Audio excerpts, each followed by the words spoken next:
Most of my work is with children. I've been licensed since 2002, I think. Finished my doctorate in 2000.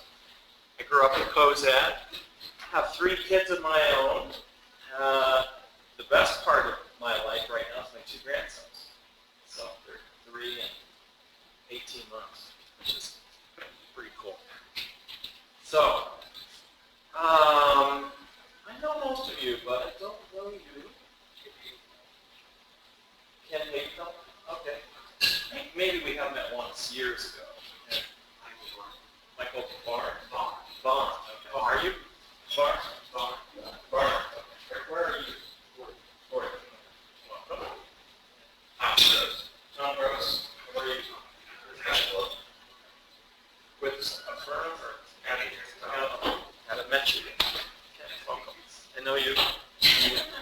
That's Sarah. I know David. And welcome to whoever's watching on your computer someplace. So, why are you interested in the topic today?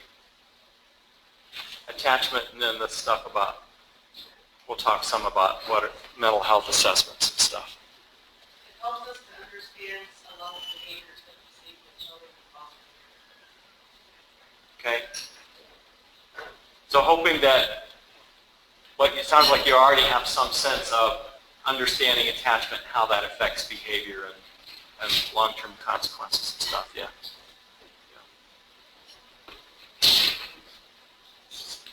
Anything else? Okay. Need some hours too. We always need hours. I ain't stupid. Yeah. Okay. So when, I didn't want to do abuse and neglect work. And but if you're going to work with kids in mental health, you're going to work with abuse and neglect because it's just present. And these 3 kids were adopted by someone I worked with. And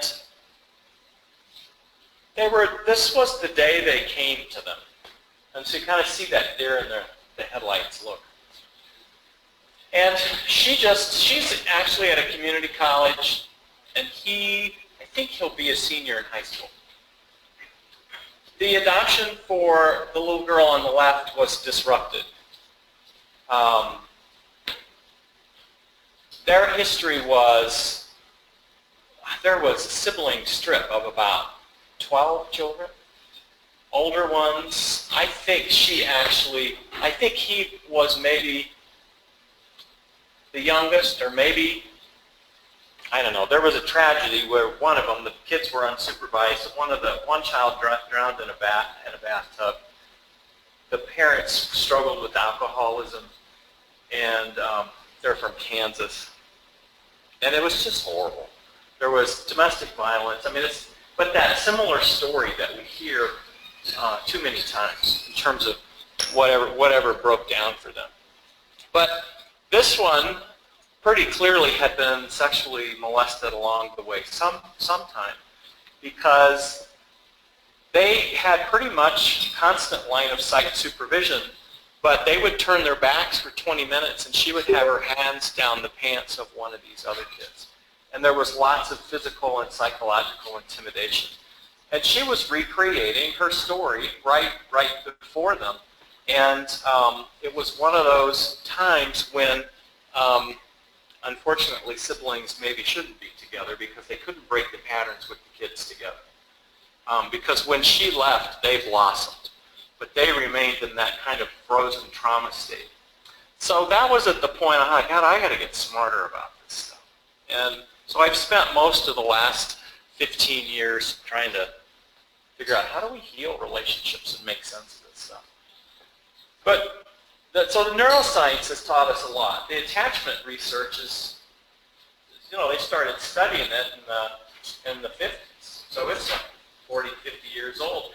There's some pretty good empirical science to back it up for the last 30 years. And now the neurosciences, folks like Bruce Perry, who's a neuroscientist, psychiatrist in Texas, Alan Shore, Dan Siegel, what we now see in the structures in the brain, we can see what happens when those things begin to break down. Morning, Mr. Peters. So we're hardwired for relationship, and brains wire in the context of relationship. So when you do something new or you learn something, the pathways in the brain light up, and it's like cattle paths. So the more you walk on it, the firmer it gets and the more distinct it becomes.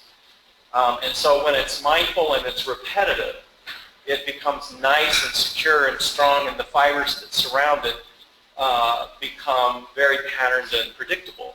So if I cry or I get hungry or I soil myself and I get responsive caregiving, the pathways that set the templates for the stage for the rest of my life light up and go, I know my mom or my dad or my grandma are going to come and they're going to respond to me and take care of me. And so I have that internal working model that helps me with relationships for the rest of my life.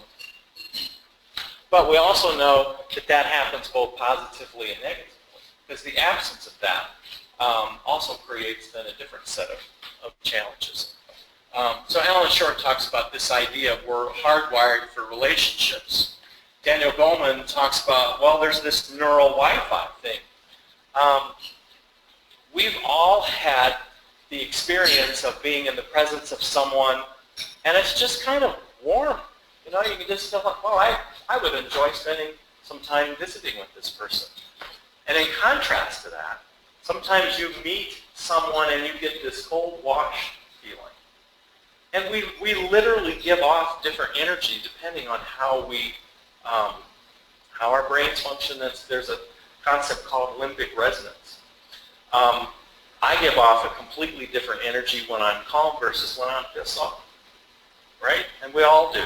So there's an intensity that it's actually the electrical activity that happens.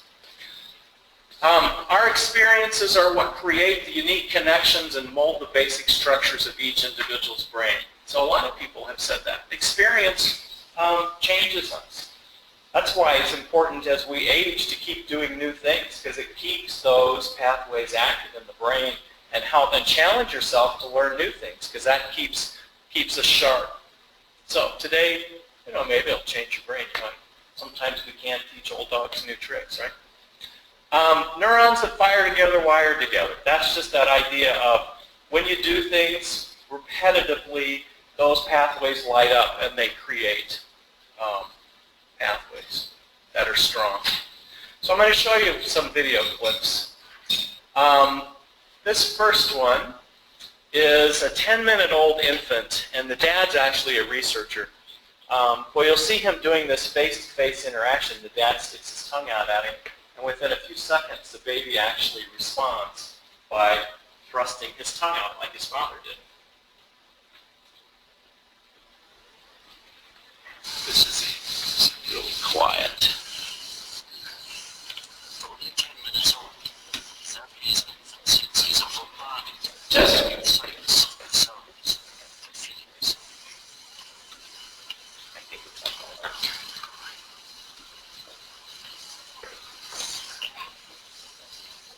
He watches his father pull faces, then slowly responds.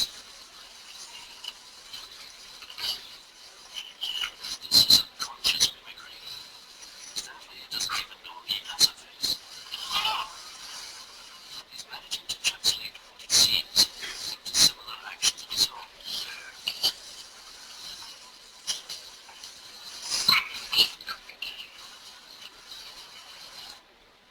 That clip just fascinates me.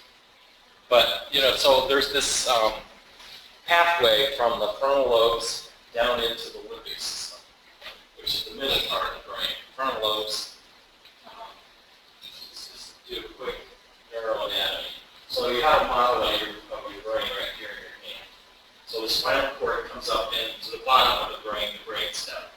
The brainstem is responsible for heart rate, breathing, body temperature, basic state regulation. And that's firmed up by the time that infant is born.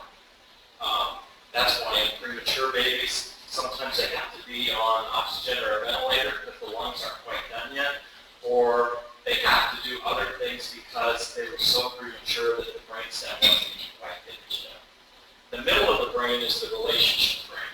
It's the limbic system. So you hear this part called the reptilian brain, the brainstem, because that's what reptiles have. And the mammalian brain, your Labrador has the mammalian brain. All mammals have this middle part of the brain. So it's the relationship brain. The brain seeks comfort and closeness with others. You know, you look into the eyes of your Labrador, and you get some relationship aspect to that you don't get when you look into the eyes of your snake. Then the top part of the brain is the thinking part of the brain. It's where language is processed. All information comes in that way and works with the rest of the brain together. This part right here is the prefrontal cortex, or the frontal lobes. The middle prefrontal cortex is the part that's responsible for judgment, emotional regulation, higher level reasoning, thinking, and it literally wraps around it. It is the part that's tucked in under like this, and it connects to the middle part and the bottom part of the brain. So if you heard the expression really flipped out, well, the limbic system and the brainstem work together to regulate our fight, flight, freeze response. So, which is a normative, adaptive process. When, like that was a startle reflex. We didn't know what it was. We quickly adjusted. Is that danger? No, it was something fell over and it's being handled. You quickly come back to baseline and you regulate. But for a moment, the top of your brain got pushed out of the way because there was this quick jerk. So we flip out for a moment. And the processing overrides the thinking, even as briefly as it might be, until you quickly, there's a visual assessment, there's a sound assessment that brings us back to a state of being regulated. So what happens in post-traumatic stress disorder is those mechanisms, the governor on the engine part of that gets stuck like this. And so people are in this chronic state of hyperarousal beyond what's a normal adaptive state, and that's what hypervigilance is. Now that's an extreme simplification, but it gives you some sense of what happens. So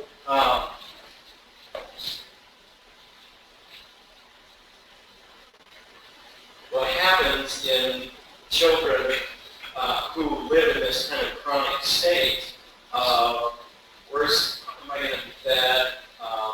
Is somebody going to keep me warm? They become a bit in a heightened chronic state, which leads to impulsivity, problems of attention, depression, anxiety, and those kinds of things. So we'll talk about that in the context of all of these, the attachment relationship this morning.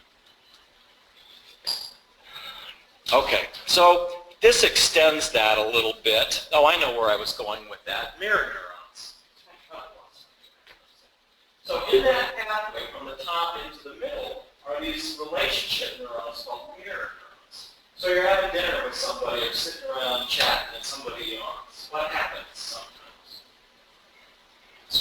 Yeah, what's up with that, right? Well, in the late 90s, these Italian researchers had chimpanzees wired up, and they were looking at different areas and pathways in the brain that would light up, and they were feeding them bananas or peanuts or something. And when the chimp would take the peanut, break it, put it in its mouth, they would see the motor strip in certain areas light up in the brain. Kind of by accident one day, they were kind of in between. One of the researchers picked up, the chimp was still there, still wired up, cracked the shell, popped it in his mouth, and the same pathways lit up in the chimp just from watching it. And so that was the beginning of this research on what we call mirror neurons, which is really our capacity for empathy. It's when you watch a sports event and somebody tears an ACL and you see that and you go, oh, God, you can feel it in your leg. Am I close enough? Okay. And so those are critical in some of this relationship research we do. Okay. So this experiment is called the still face experiment, and this is a procedure that allows us with parents and babies to kind of look at, well, how strong is their relationship? So the mom is playing with the infant in a car seat, and then pretty soon we ask them to look away, put on a still face,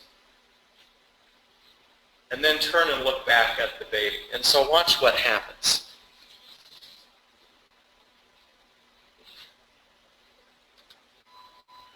In this still face experiment, what the mother did was she sits down and she's playing with her baby who's about a year of age. And she gives a greeting to the baby gives a greeting back to her. This baby starts pointing at different places in the world, and the mother's trying to engage her and play with her. They're working to coordinate their emotions and their intentions, what they want to do in the world. And that's really what the baby is used to. And then we ask the mother to not respond to the baby. The baby very quickly picks up on this, and then she uses all of her abilities to try and get the mother back. She smiles at the mother. She points because she's used to the mother looking where she points. Can you hear the narration? No, it's low. The baby puts both hands up in front of her and says, "What's happening here?" She makes that screechy sound at the mother, like, "Come on, why aren't we doing this?" Even in this 2 minutes, when they don't get the normal reaction, they react with negative emotions. They turn away. They feel the stress of it. They actually may lose control of their posture because of the stress that they're experiencing.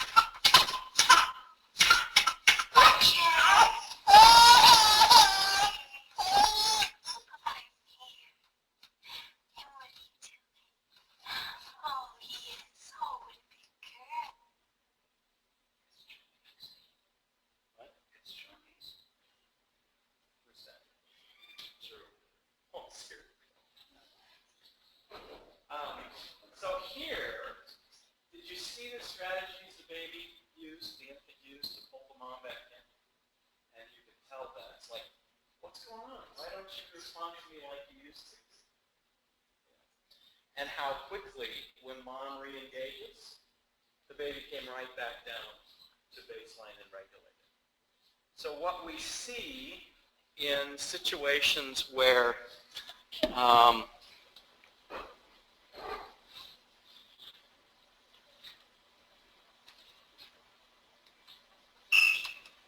want this to come out of here.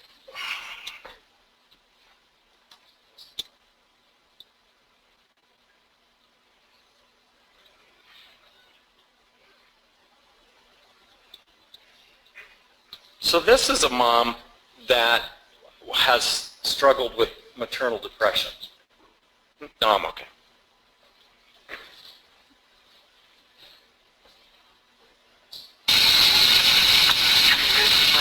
So she's turned away now. Take that cake again this time, huh? Take that cake? No, you want to play with the car seat? Huh? Don't you want to play with it?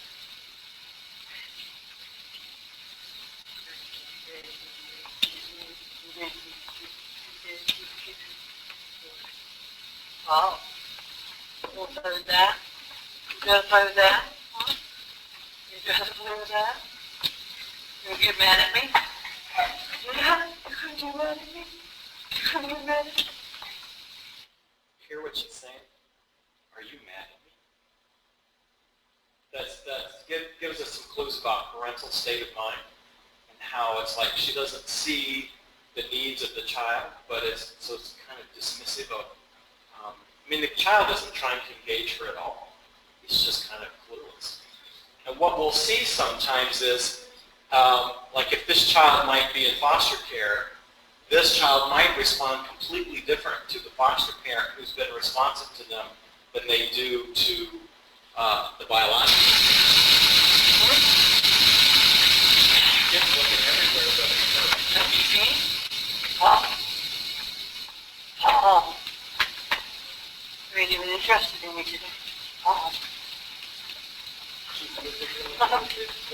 don't want to play with me today?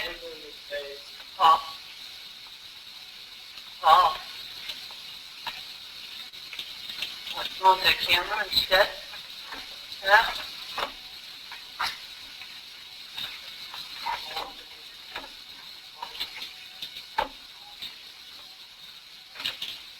David.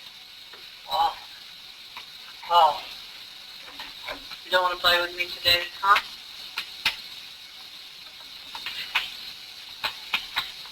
Oh. You don't want to have nothing to do with me? Huh? Oh. Really? Really? Did you want to? Are you remorseful? You ain't even interested in me? You ain't even interested in me? Huh? So what makes things like this striking is when you put it in the context of a full assessment of the child, that's a normal, healthy, developing child that has no expectation of being secure and having a responsive mother. That's really interesting. I can see that something you do in workplace where you go observe the parent during visitation or something like that. Mm-hmm. And especially the mom thinking all about her, like, are you mad at me or pay attention to me? And it's, I guess it's just striking to see it so often. Right, and right before your eyes you see the parent not showing the ability to see their kids' needs and respond to those needs. Yeah, and I'm going to talk some as we move a little further into this about circle of security and how it's helpful to parents. But what the research shows, and it comes out of this still face research, is if parents can see and respond to their children's needs 30% of the time, that leads to security in the relationship. It doesn't mean things are perfect, but that's the good enough threshold bar. So it really is a pretty forgiving system. So when you see things like this, that's when the bells should be going off, and this is what child-parent psychotherapy can help repair. So you say, no, that's why we need one of those relationship assessment kinds of things.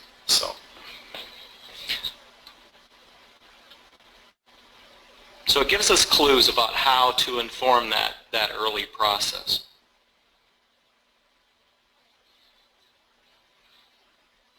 You know, this is a pretty severe case. So infants and toddlers are able to experience the full range of human emotions, but they need help organizing those. You know, like when an infant cries, they can't go, oh, I'm really upset about that mom didn't give me enough milk, you know, so they express it through crying. So it's our job to figure out that whole range of things that happened and help them organize that. And talk to them about it. Oh, I think you didn't get enough. Oh, you've got a bubble in your belly. It's time to birth. That's all helping them make sense in the early language development about what the connection between the affect and the physiological sensations. Does that make sense? Yeah. Initially, they depend heavily on adults to help them do that, regulate their interaction, attention, and behavior as they experience the emotion. Increased self-monitoring by the young child contributes to the emotional regulation, and that's what this, you know, people say infant mental health, what the hell is that? But it's about the relationship, and it's the quality of the relationship. So through relationships with parents and other caregivers, they learn what people expect of them and what they can expect from other people. There's nurturing, protective, stable, and consistent relationships, and those are essential to their mental health. So there you see why the adult stability and mental health is so important to the child's mental health. So that's why the mental health assessments for parents are often important too. In child welfare cases, we know that 60 to 70% of the parents have addiction issues, just from the data. And the comorbid related mental health issues are high as well. So bonding is the process of forming an attachment. And there's a critical window by, you know, that There's a set of research that shows by 11 months, babies know what needs they can get met from their parents. So are they gonna pick me up at certain times? Are they not gonna pick me up at certain times? Are they gonna let me crawl? Are they gonna keep me on their lap? When I'm away and I need to come back and get my battery charged, are they going to be able to do that readily, or are they going to kind of shun me away? So by 11 months, they already start to act in patterns consistent with what the parents can do. And so that's secure and insecure. So if you miss it, then you get impaired attachment. So severe emotional neglect during early childhood can be devastating, causing children to lose the capacity to form meaningful relationships for the rest of their lives. So there's that neurons that fire together, wire together thing again. And we're hardwired for relationships. So does that mean that child absolutely loses that capacity and that cannot be repaired? It means the stage is set to be at higher risk for impaired relationships. And it depends on how bad the damage is. Because usually there's not the absence of any relationship, it's just pretty crappy relationships. Yeah. So, but we also know that the way the brain works, the earlier we intervene and do things, the easier it is to repair. So in situations where we know this was the history early on, if we get them at 14, 15, it's harder to do the repair work. It can be done, but it's hard. So it's simple, it's not even pure though, or addiction sometimes. Or like, yeah, there's specifically reactive attachment disorders. Well, part of what happens, so the question is, do some of the symptoms not appear until later, adolescence? And there probably were signs along the way. We're not real good about always seeing what they are. Or there were patterns of disruption, but people just tolerated it and tried to do the best they can. But you're right. Often with the onset of adolescence, sometimes there's another surge of disruption in their ability to inhibit controls, and you add a little alcohol into that. And then what may happen sometimes is the patterns that the parent-child relationship have used become increasingly problematic, or my ability to help regulate the child has gone completely out the window. One pattern that you see is if you have a weak, permissive parent, when do those patterns really surge as a problem? When they hit the teenage years. So that's part of what can happen. And then what happens is parents will say, well, you can't do that. There's no way. I'm going to say no. And the kid will say, yeah, hell you are. Good luck with that. You've never said no before. Why should I listen to you now? And then it's game on, and we see that happen all the time. So the opposite of that is you have parents who are mean and use coercion and control. Well, fear and control works, right? Until it doesn't. So then you get that subset of kids and adolescents who rear back and they say, you are never laying another hand on me. And they start to fight back. So you see how they kind of go together? So if you have a weak permissive parent and the kid starting to rebel, and you're at that point, what do you do? I mean, what, in our career, like, what do we ask for to try and help? Yeah, that's a whole nother workshop.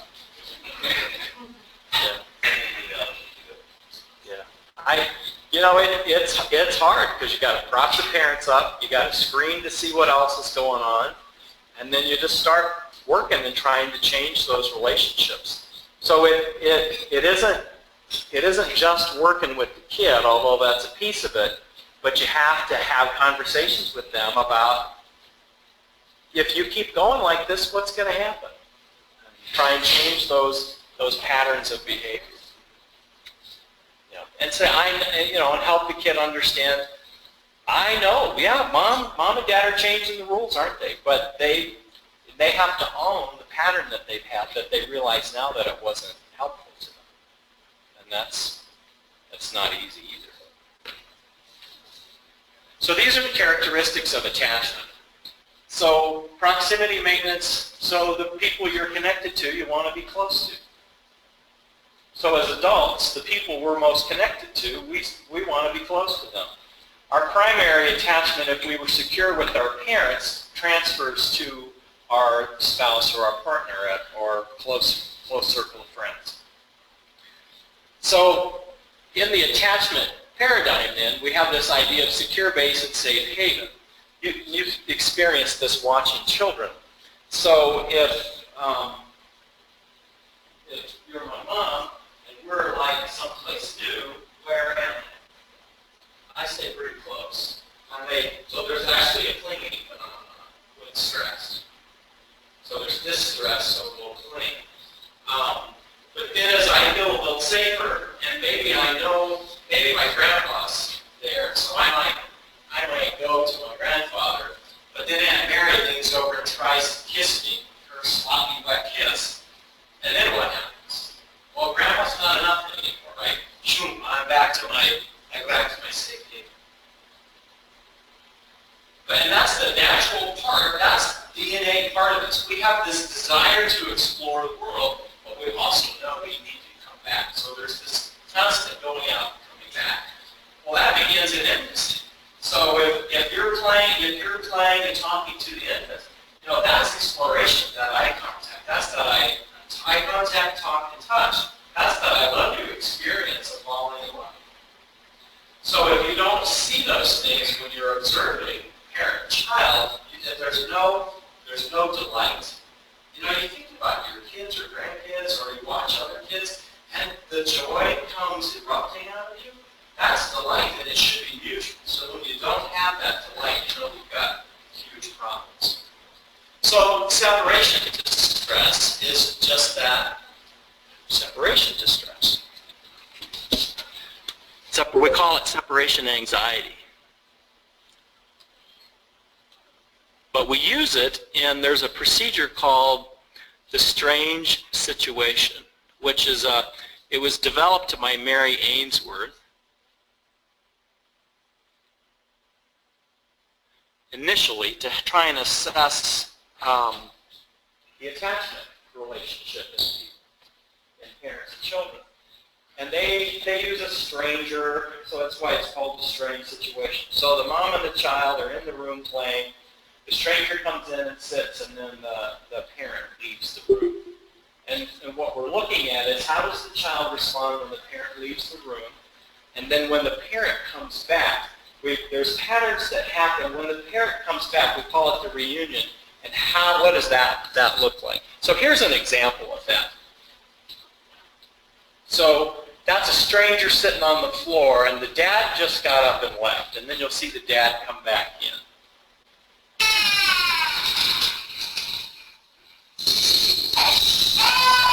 Let's see, I can give you a little more. Let's start this back.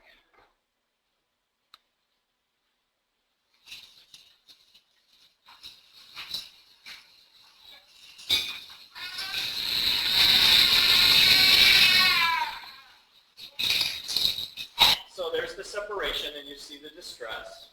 About this age, kids don't want their parents to leave, right? He doesn't want to.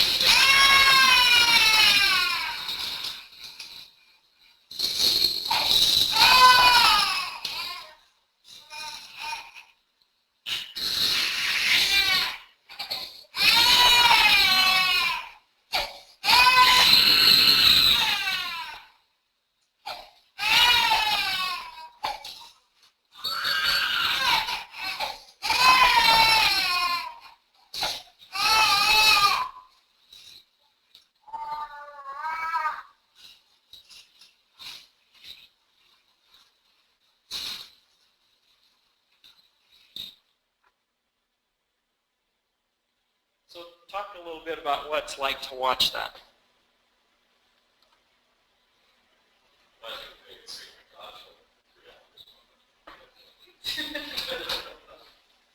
This experiment, which Was I it watched to a two-way mirror, rough, David? Designed to gauge how secure is the crucial relationship.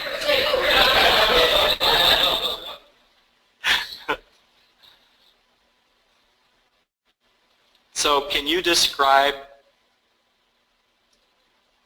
when, were they crying like that sometimes? Yeah. Yeah. Yeah. Actually, they like Toy Story 3 for a little bit,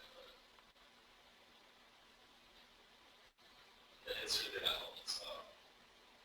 Yeah, probably immediately. So what was your emotion regulation like during that time? It sounds like this is kind of triggering a... There was three that are very hard to control, so you never plan it, so. Right. You know, you just don't know what to do. The movies on, they're bad, stuff like that. Mm-hmm. It's, So there's a helpless feeling in there, that dysregulated, uncomfortable feeling. So how many of you heard parents that have taken circle of security talk about this concept of shark music? So shark music is words to describe that feeling. Because you were aware of it and you stayed regulated and you were trying to do things to meet their needs, right? But there's times when we hear shark music that it interferes with us being able to effectively try and meet kids' needs. And this was, those are setup situations because they don't want anything to do with you at that point. And they kind of do, they kind of don't, but you're just not quite good enough. And so I'll talk a little bit more about that when we get to the circle stuff. I'm going to make sure I get back to the right place here. I'll close this one.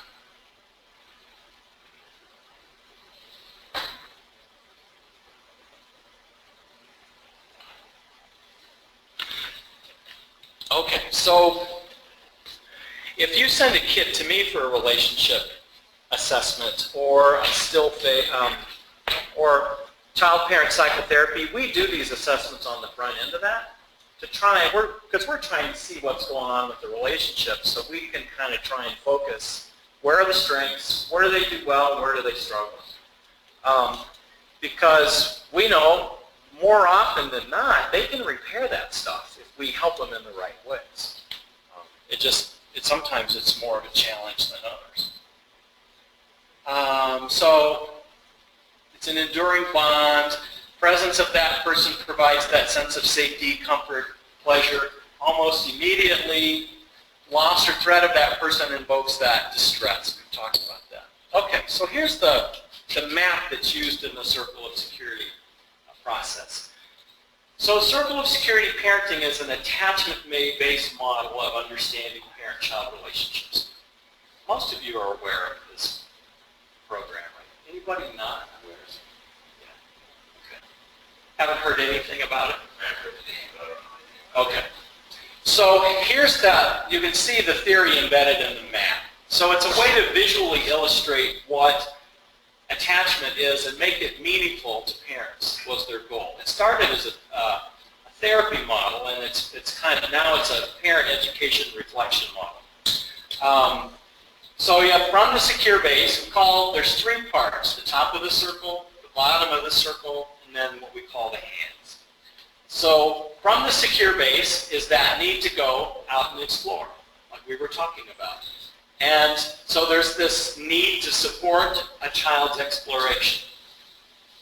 And the core needs that they articulated in this model were watch over me, so supervision.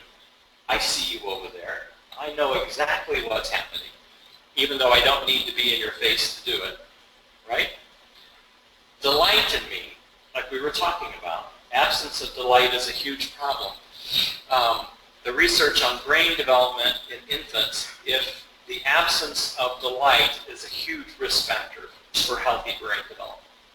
So it's on the top and the bottom. It's that important. Help me, but just enough. Don't do it for me. Just kind of support me to do it. You ever had a kid, something happen, and you help them a little bit, and then the next thing that happens is you get this, and they're saying, I can do it myself. That's developmentally appropriate. And then enjoy with me. look what I did. Look at what I built. Delight doesn't involve anything. You think about children that you're connected to and you experience that kind of thing. Then something shifts and they need to they use the metaphor of their emotional cup, get their emotional cup filled. So we welcome them coming back into us. Those needs for comfort, that's just no particular stress or distress. They just need to come, get their battery charged, get that cup filled up. Maybe they're scared and they need protection. Again, maybe they just need to come in and be delighted in. And then this one is huge, organize my feelings. Because young children especially can organize their feelings on their own. So it's targeted at young children, but we see amazing things happen even with parents of teenagers. Because it's never too late, and when parents start to respond to their kids differently, it's crazy what happens. I had an aunt who adopted her sister's son. Both the mom and the aunt who adopted this kid, she took it when he was 15. He's a kid kind of on the autism spectrum and has bipolar disorder, so they would have some game on moments. And she took the class, and it shifted their lives because she no longer yelled. She began to go, what's the need? What does he need from me right now? So it shifts from control to what is the meaning and the story of the behavior. Because when our needs are met, what happens? We act better. We respond better to the world around us. So it's not completely contrast to rewards, punishments, and consequences. But if rewards, punishments, and consequences really were as effective as we think they are, our prisons wouldn't be so full of people. Our prisons are full of people with unmet needs. That's my personal bias, but research seems to be supporting some of that. So there's a guy in Texas that Judge Johnson's friends with out of Omaha. The guy says, we need to put more money in the plate bin, not the state bin. And that's true, because the money of the curve where we spend money is 18 to 25. Rather than, so that curve, we spend huge dollars over here rather than hardly anything over here. But our money for return is birth to 3. We get anywhere from $3 to $9 back for every dollar we spend, 0 to 3. What do you get back on the other end? Nothing. We lose money. So hands. Always be bigger, stronger, wiser, and kind. Whenever possible, follow my child's needs. Whenever necessary, take charge. So if you just do the top, then people say, well, Jesus, you're just following children, right? But it's not. Remember, it's good enough. So if the top and bottom needs are met 30% of the time in a responsive way, and you can take charge, no, you can't have that cookie. I'm sorry. I know you're upset. Of course you're mad at me. I just told you no. But I can do that from a place of being a mostly regulated adult, even though I might be hearing sharp music. Because I don't know about you, but tantruming kids do dysregulate me. So the first half of the model is about teaching that part of it. So I want you to do something for me. Draw a circle on a piece of paper.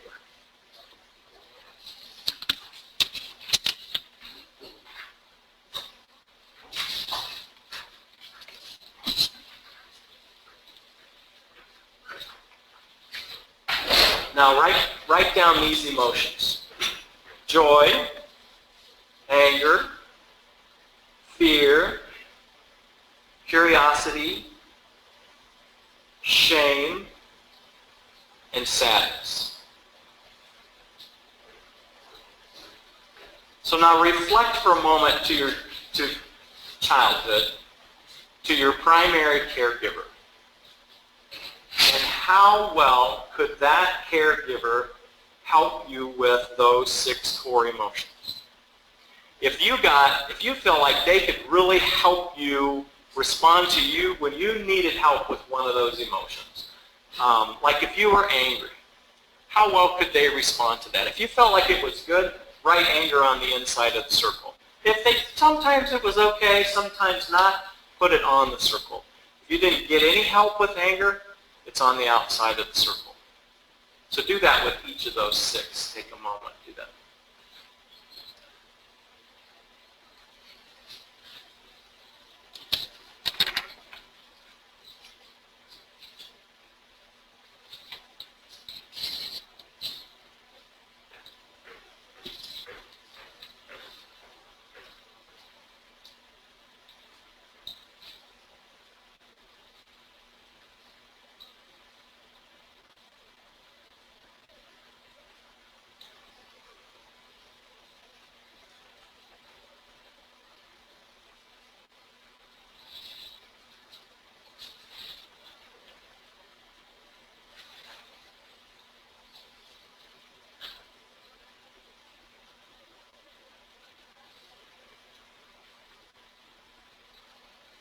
Okay, so this is an activity from the circle class.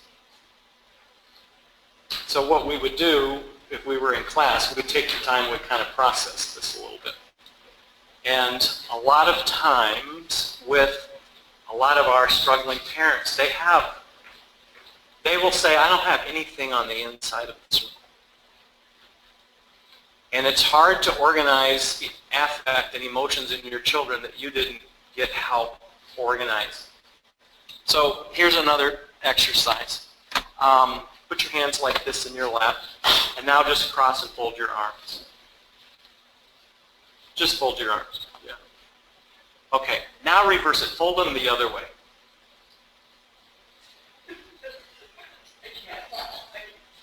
It's hard, isn't it? So when you just naturally fold your arms, that's procedural memory. And so parenting is procedural memory. We parent the way we were parented unless we step back, reflect, and actively. So what we ask people to do to change the difficult moments, it's like trying to fold your arms the opposite way. It becomes a cognitive task. It can be done, but it's really hard. So the second half of the class goes into helping them make sense of some of this stuff. So let me show you a couple of little overview clips of the circle of security, because this is all attachment-based stuff. All right, so this is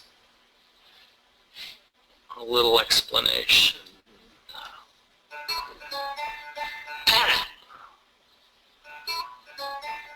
Parents, we all wonder if we're getting it right. We want to know we're meeting our children's needs, helping them grow, and giving them all that we can.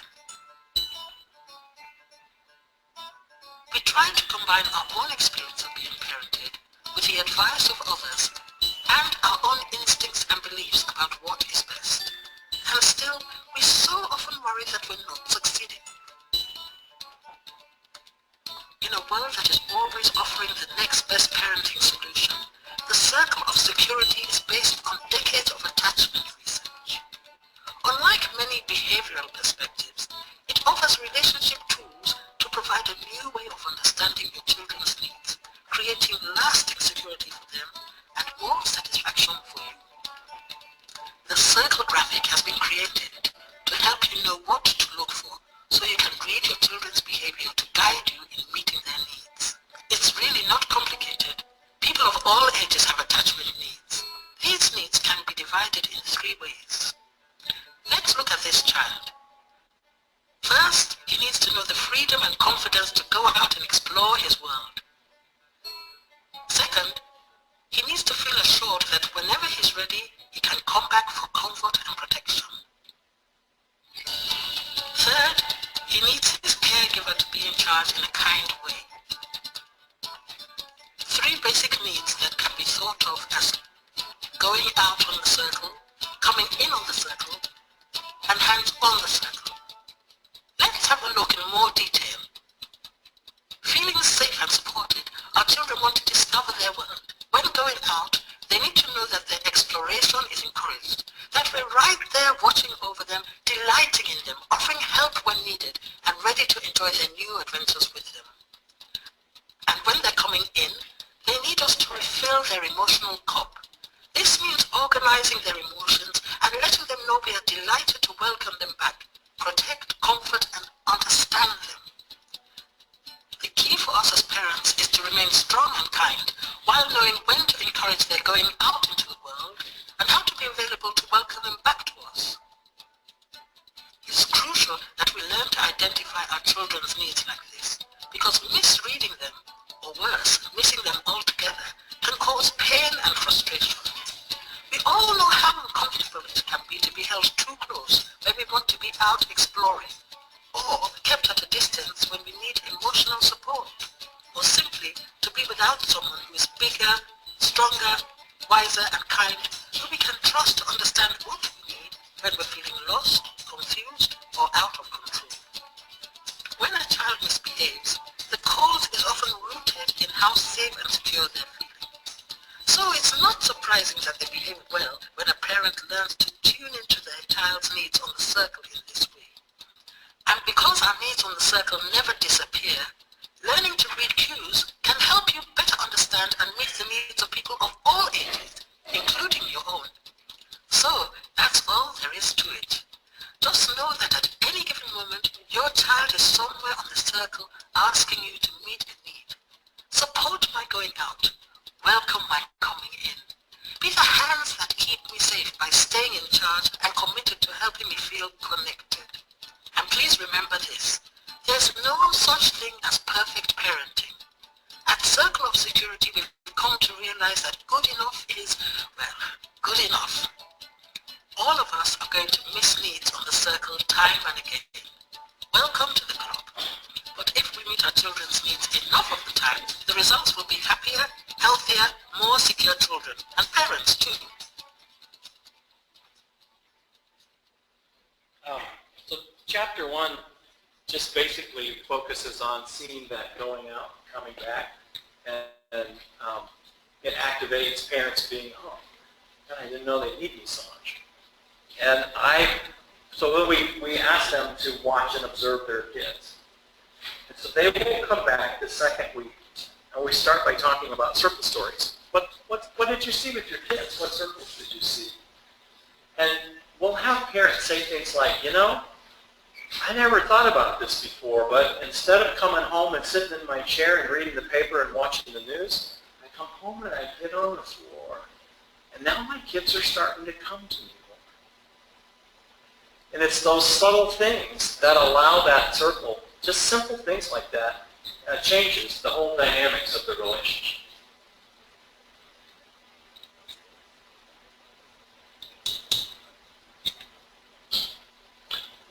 Can I ask you what it was like to do the being with circle? I saw you really thinking about it when you were working on it. Anybody want to share anything? You don't have to.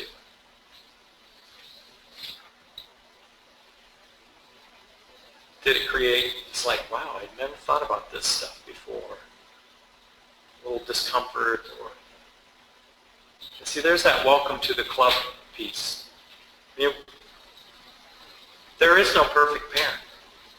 And so the model really works to take the blame out. You know, I've done this now, I don't know, probably 100 times or more. I get a new little piece, and I get a little more forgiving of my mother every time I do it. Because my mom wasn't always real good with the being with part stuff. So I can see that she did the best she could, even though at times it wasn't good enough. But my mom was mentally ill, because I got a lot of good things from her too.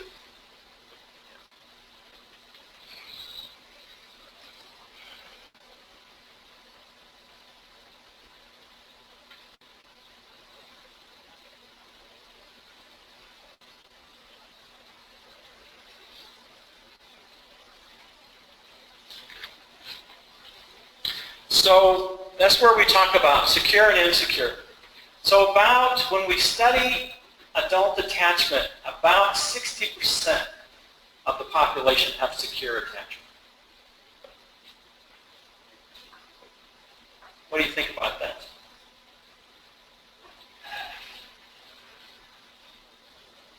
Interesting, huh? So insecure doesn't mean pathology. So there's three levels of insecure. So what I've shown you what it looks like. The baby who was playing with her mom and mom put on the still face, you saw the distress when mom re-engages and the baby just regulates right away. That's secure attachment. The toddler whose dad left the room, he was upset. Dad comes back in the room. Dad goes to him. The toddler direct cues him. The dad cues him back, picks him up. He melts into the crook of his dad's head. That's secure attachment. That's what secure attachment is.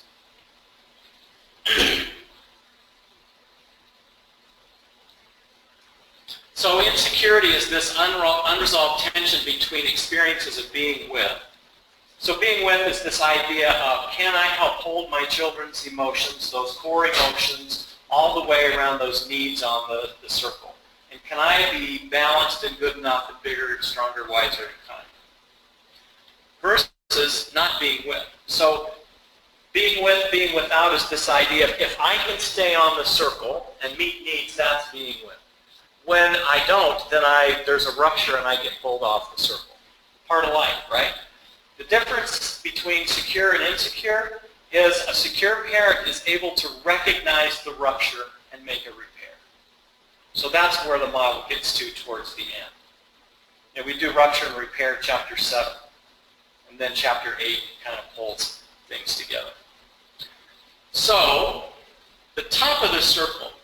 So this idea of shark music. If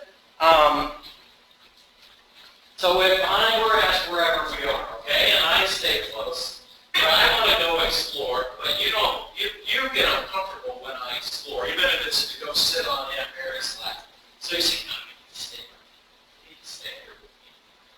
So mom's hearing shark music on the top of the circle, and rather than supporting the exploration, pull them back, pull them back, pull them back.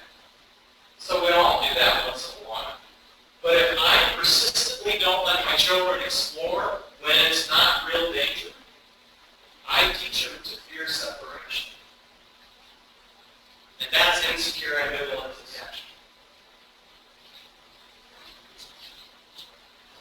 Does that make sense? So there's the neural pathways that fire being scrambled by where I struggle as an adult, I teach my kids to miscue me. So that kid will act like they need comfort on the bottom, and what they really need to do is go explore. So here's the opposite.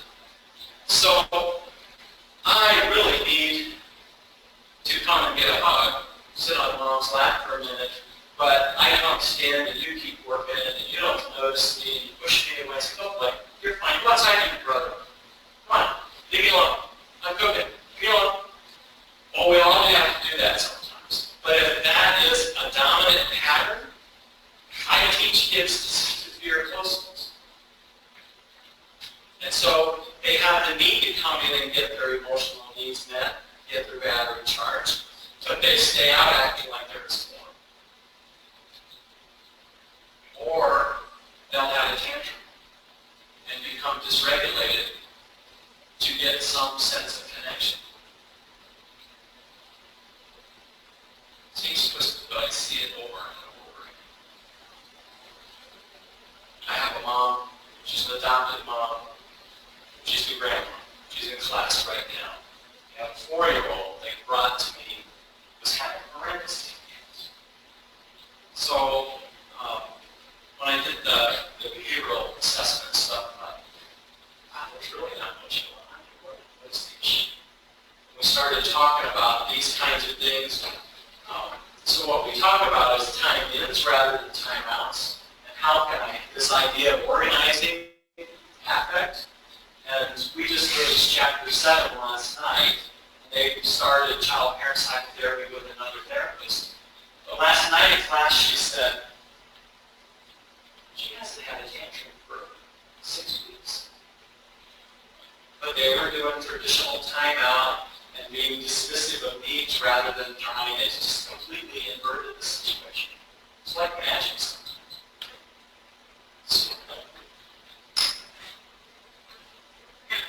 So that's insecure avoidance attachment. So then the last category of insecure attachment is disorganized. So always be bigger, stronger, wiser, and kind. Well, if I'm bigger and stronger without wise and kind, I'm mean. If I'm kind without big and strong, I'm weak. I'm out of balance. Now, we all have moments. That's a big rush. But if I can go, when I went and did the training, it's a 4-day training to teach the class and be a facilitator, after the second day, I was like, okay, totally screwed up. But I didn't. I was able to realize, okay, but you have made repairs when you screw up, and you get reconnected, and your kids forgive you. So the opposite of bigger, stronger, wiser, kind is this idea of mean, weak, and gone. Well, when that's happening, there's no hands on the circle. So that's completely without. And that leads to disorganized attachment. Yes. You teach this class. Are there any differences in the approach when you have one parent versus two parents? If you have two parents, if one parent is kind of your traditional, I think that are the bigger, stronger, and the other ones that are the wiser kind. So when we teach the class, are there differences? One parent families, two parent families, sometimes two parents can balance each other out a little bit. Yes, there is.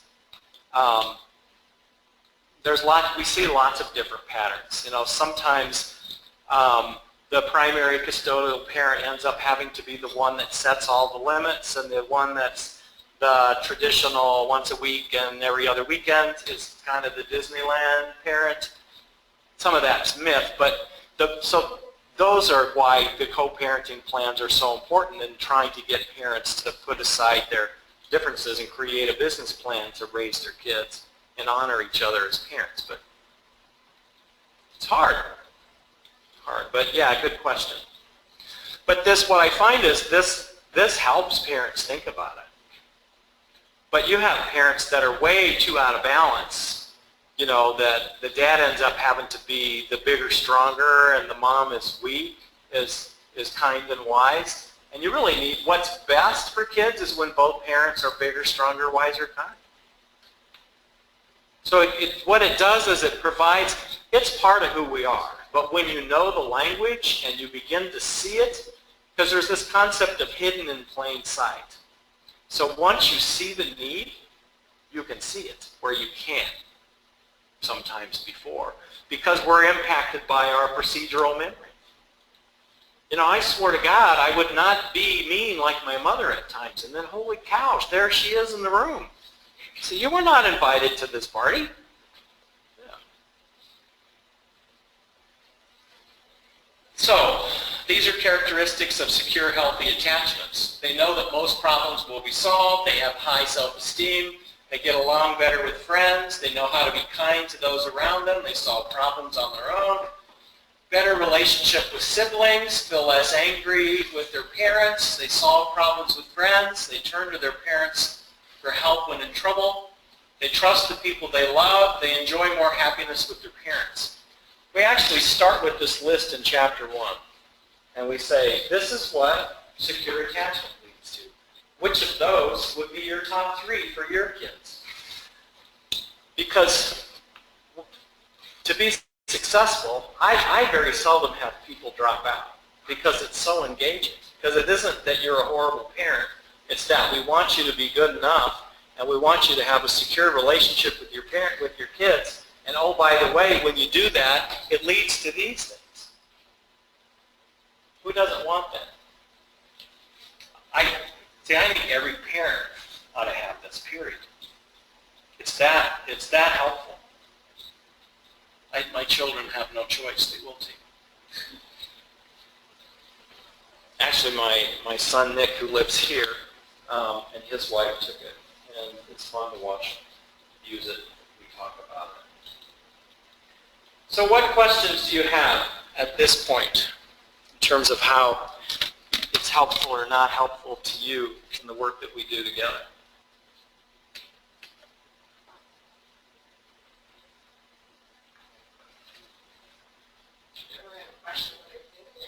Judges here for the worst case of vision I recommended it some of my times. Mm-hmm. I've taken it, not obviously, but I think it should help on co-parents because obviously if you come from a two-parent household or school you're disrupting a lot of changes. Disrupting the kids, there's a lot of changes to that. And then, like I said, you'll sometimes have to visit your parent and just marry your parent. Yes. Judge and I work together. You guys, the judges before that, even district court level rather than just two. Yes, it would be helpful for the judges dealing with divorce to have parents take it. It's a great template to work out of. You're not meeting their needs, David? We hear a lot about detachment theory. What are some of the other major marriage theories and how do they work together or they contrast to each other? Well, it depends on which theory. The dominant one in our culture is behavior. It's rewards, punishments, which leads to a lot of control. And they don't care much about needs. They just want you to behave. And so I will reward you. But in my experience, if I just reward you without caring much about you, nothing changes. Especially if they didn't have these needs met as children. Kids with secure attachment respond well to behaviorism because they come from a base of being secure. Kids that are insecure and have significant attachment problems, their internal working model is and the internal working model is how do I see myself, how do I see others, and how do I see the world. And so if my model is from infancy, the only person I can count on is me, then why should I give you? So it's hard to trust you if you're my teacher. I can't predict because my template is that I can't predict if I'm going to get my needs met. Well, like I said, we can't reward being a good job bringing that in, like sort of attachment as well. When it goes to abuse, reward would be like, oh, good job, others. Right. Right. And so so the behaviorists would say, well, see, it's just rewards, punishments, and consequences. But if that's truly what it is, and because you would assume that physical abuse is a negative reinforcement, then why does that kids still go to them when they need something? That flies in the face of that theory.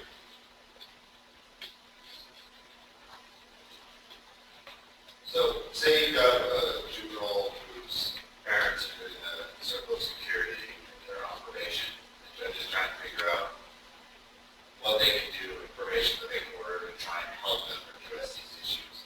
Do you have any specific activities that would be helpful for the, I think you said one was, or a good one and avoided particularly. So, I guess I'm thinking in terms of at least the avoided, having them have to do activities together or doing things together versus, like, aware or certain activities that you recommend to parents in terms of things they can do with their kids to try and work on either one of those insecurities. Are you thinking about like certain ages or? Maybe not, I guess. Yeah. Part of it, in this model, from just the parenting side of it, when you can change how parents think, they begin to respond differently to the kids' needs, and then based on their means and what they're able to do, things begin to change. The more severe it is, then there's times when you have to try and, we'll do things in the therapy room that engage in these kinds of things in different ways.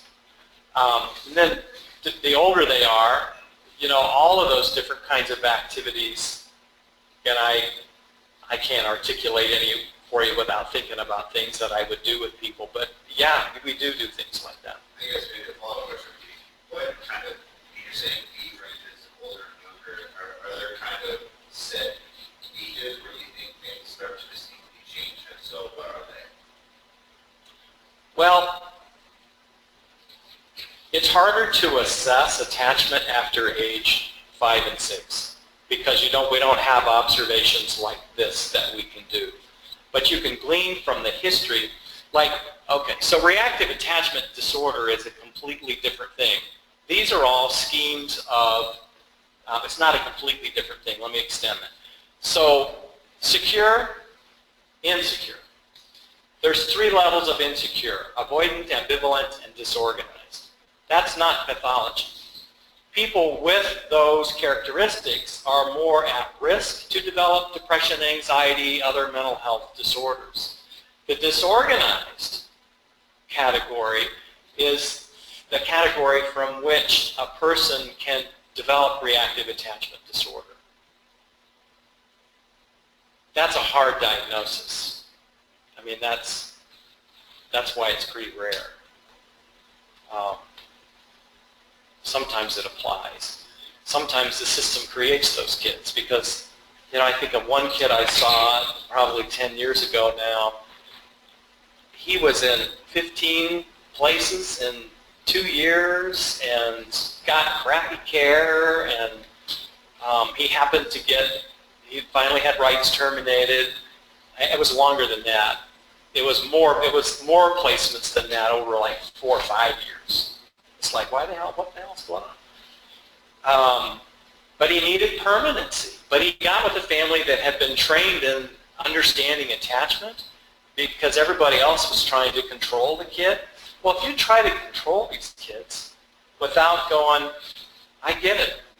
I get it that you're scared to death, but I'm going to hang in there with you. Because what happens is in foster care, they get revved up and their placement falls apart, and they go to the next placement. They get fired up, and so they recreate the pattern of, I'm not wanted, nobody cares, everybody's going to give up on me, and I'll prove it. See, I was right, nobody cares about me. Well, then they end up in residential, where they've got even more people to deal with. Yes? I have this going on right now. We have a teenager who has some cutting behaviors and some mental health issues. The reason why she came here was because the parents didn't. They just delayed getting Medicaid, they couldn't get her help, so on and so forth. She is now spending every day at her parents' house and goes back to foster home at night. Mom is, kind of low functioning, but okay. Dad just has positive. Just had a brand new positive finding in his test. Because literally, she's just long placement. Foster parents are tired of the behavior. She just wants to go home. Right. And now we have 2 parents who are together with a parent really managing dad. And I'm saying here as the guardian ad litem, struggling with suggesting that she's actually going to be better off going to a new foster home and having to readjust versus going home to mom who's still here. With supports. Crappy dad. Right. Well, or with a messed up dad. I guess I should put it that way. And when the caseworker calls me and says, what are your thoughts? I spell all that out, and I don't know what, I guess I know what I feel, but I don't believe that the judge will do it. I think she should go. Right. And what are we doing to that girl by putting her somewhere else? How old is the girl? 13, and they can't find local placement, so they're also now talking about putting her about 2 year consultation.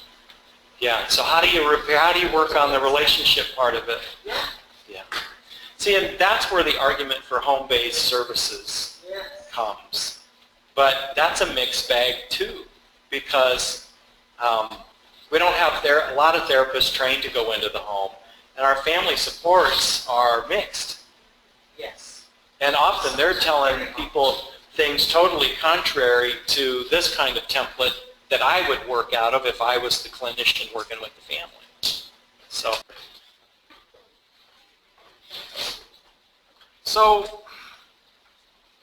I have a lot of dumb looks. I don't know how many simple solutions I have for you. I find it helpful in the work that I do, how I conceptualize. You know, when I work with kids, I don't do much individual work. I work on trying to help strengthen the relationship. Sometimes the trauma is interfering so much that it's overwhelming for the parent, and then I will try and work some individually with the kid. But then simultaneously, you have to help strengthen the parents to be able to help deal with the child's trauma history as well, and to make sense of this. So if we had, you can see how then trauma affects the attachment relationship.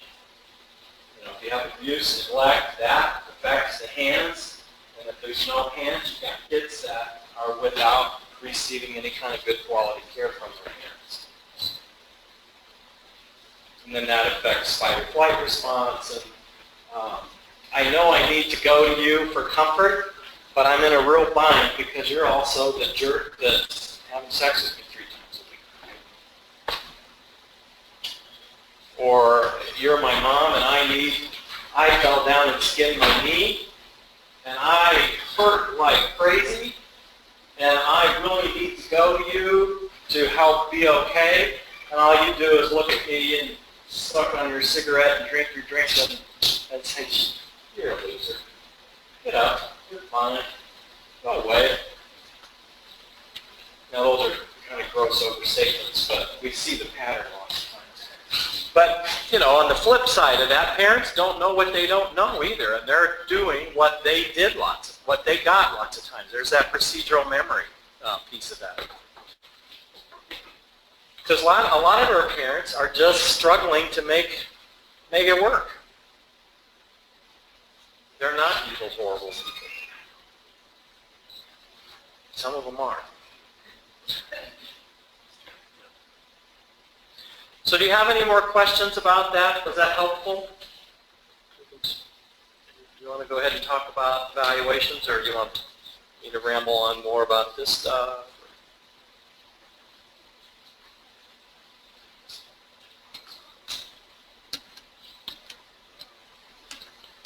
I want this in there. I like this quote. If you think you're too small to be effective, you've never been in bed with a mosquito. I think that's a helpful way to think about things sometimes.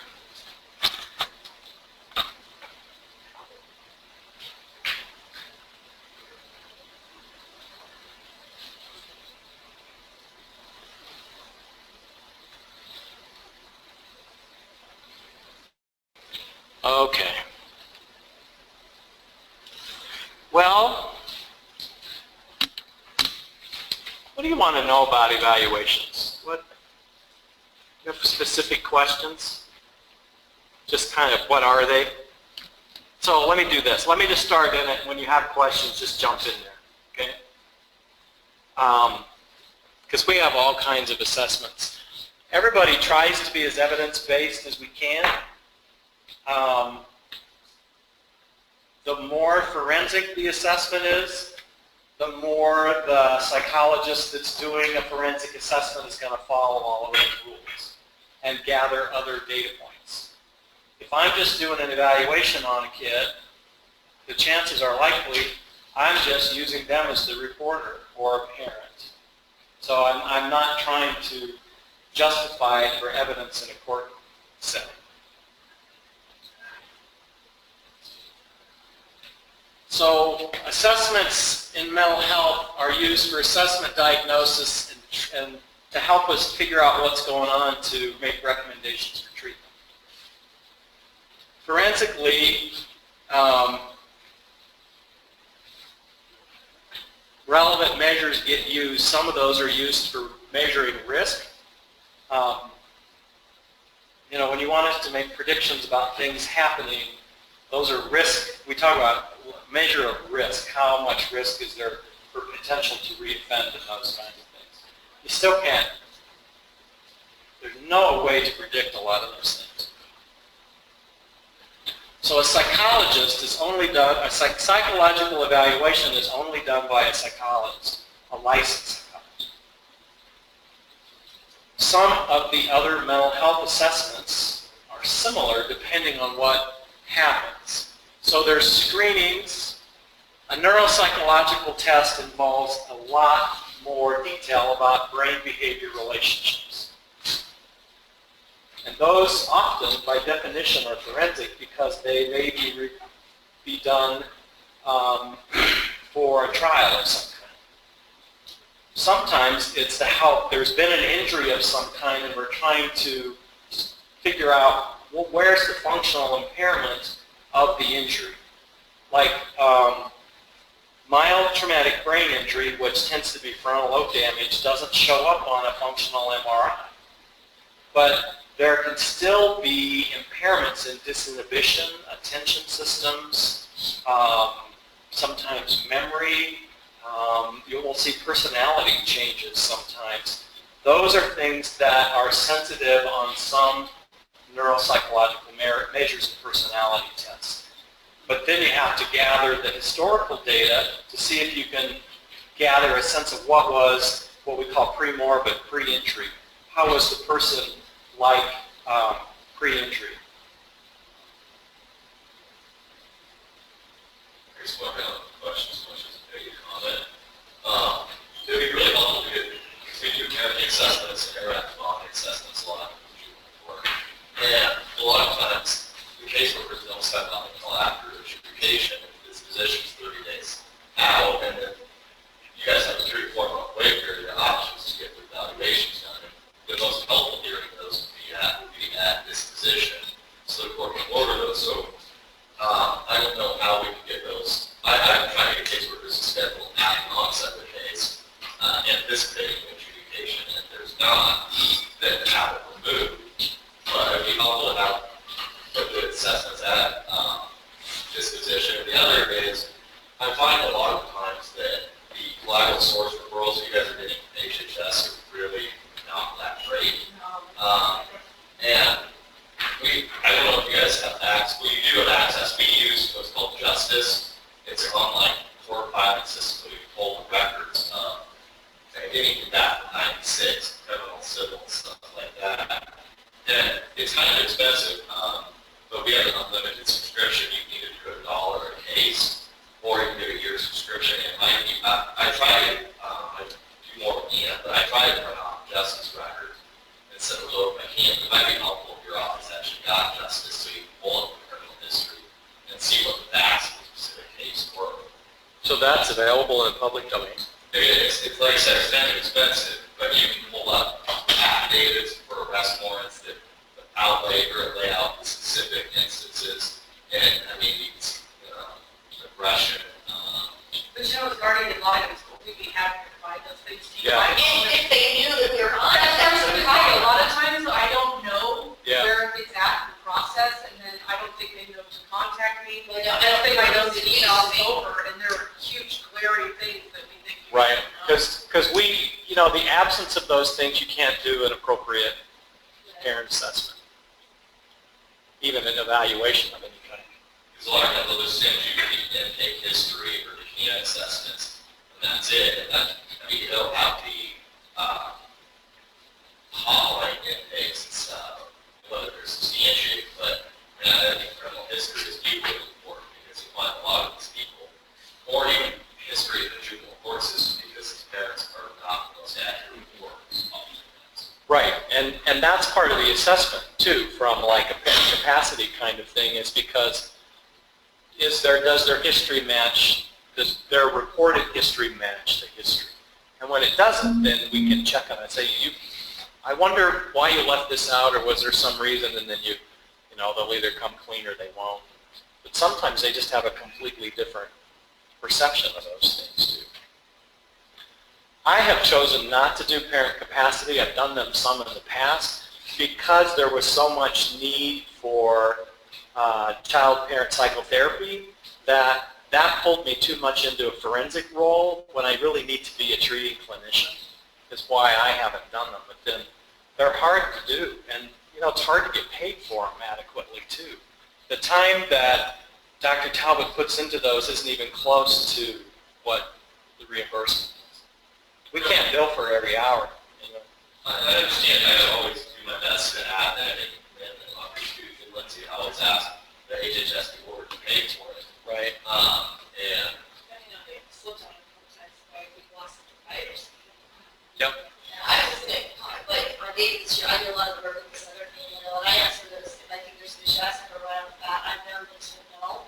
So we get those in anticipation of disposition, so sometimes rather than having this go 30 days down, the judge's last couple rounds I found, they'll give me 45 to 60 days because they know that you guys are backlogged. Right. It's hard to get those in.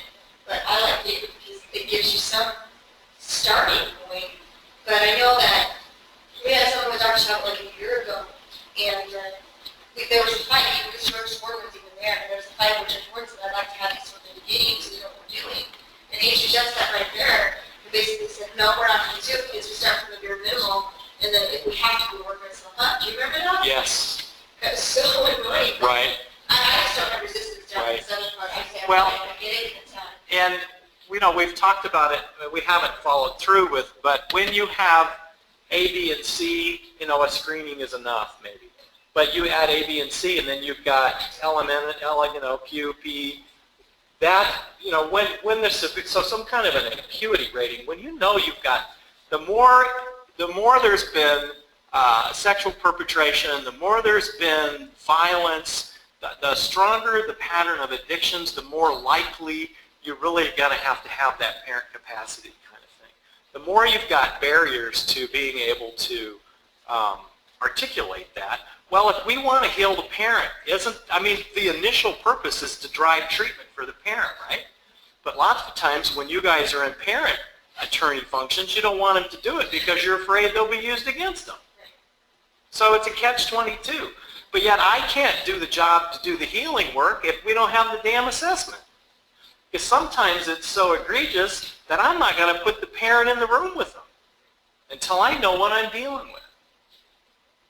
So, that's the adversarial part of the system that's totally screwed up. And you're just doing your job for the client. But on the other hand, it ends up, it's easy for me to say because I'm the touchy-feely part of the process. So a psychiatric assessment is done by a psychiatrist. Did I miss something? He just said, yeah, that's me, touchy-feely.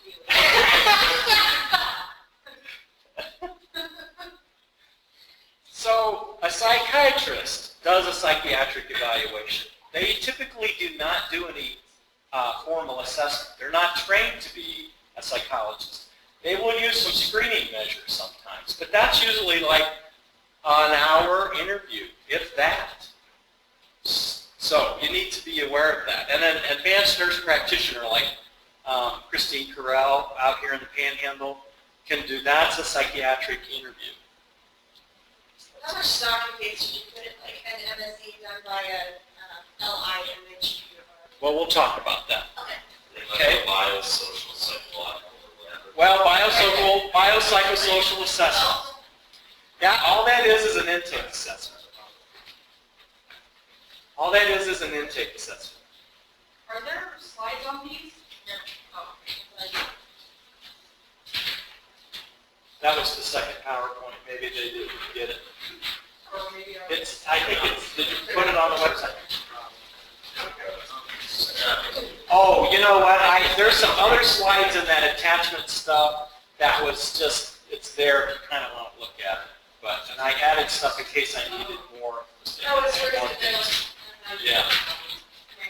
There's some bonus materials in there that okay. So this used to be called the pre-treatment assessment, which was an assessment that Medicaid allowed us to bill. But that went away about 18 months ago. We still have to do it. Every clinician starts with an intake assessment. All biopsychosocial means is we're looking at, in our history gathering, we're looking at the biological aspects of it. What's the medical history? What's their psychological history? What's their social history? Did you say this went away? We still do the assessment. The idea of paying for a pre-treatment assessment went away. So if you're not an LIMHP, you still have to do some kind of, so if you're just an LMHP, a licensed mental health practitioner, in our clinic, we still want you to do an intake assessment, because if I have to do the supervisory diagnostic interview for you, I don't have time to gather all that. You're the one seeing them, so we work together on that process. But as a result of that, these often aren't very comprehensive, because all you're doing is data gathering to get treatment started.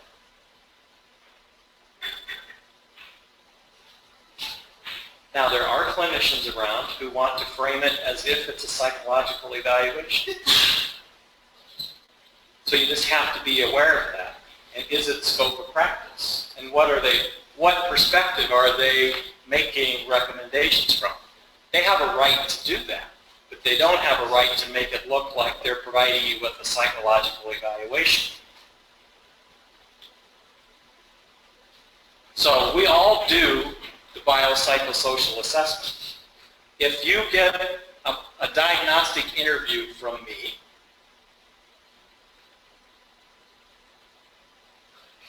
and that's basically what a psychiatric assessment is. That's a biopsychosocial assessment too. They're just different names. And depending on the person and the situation with the client or the patient, you'll get different things depending on what the question was, the referral question.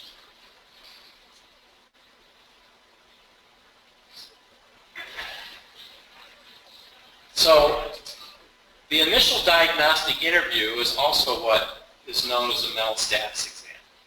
A mental status exam is basically, how did they present? Are they oriented? Are they alert?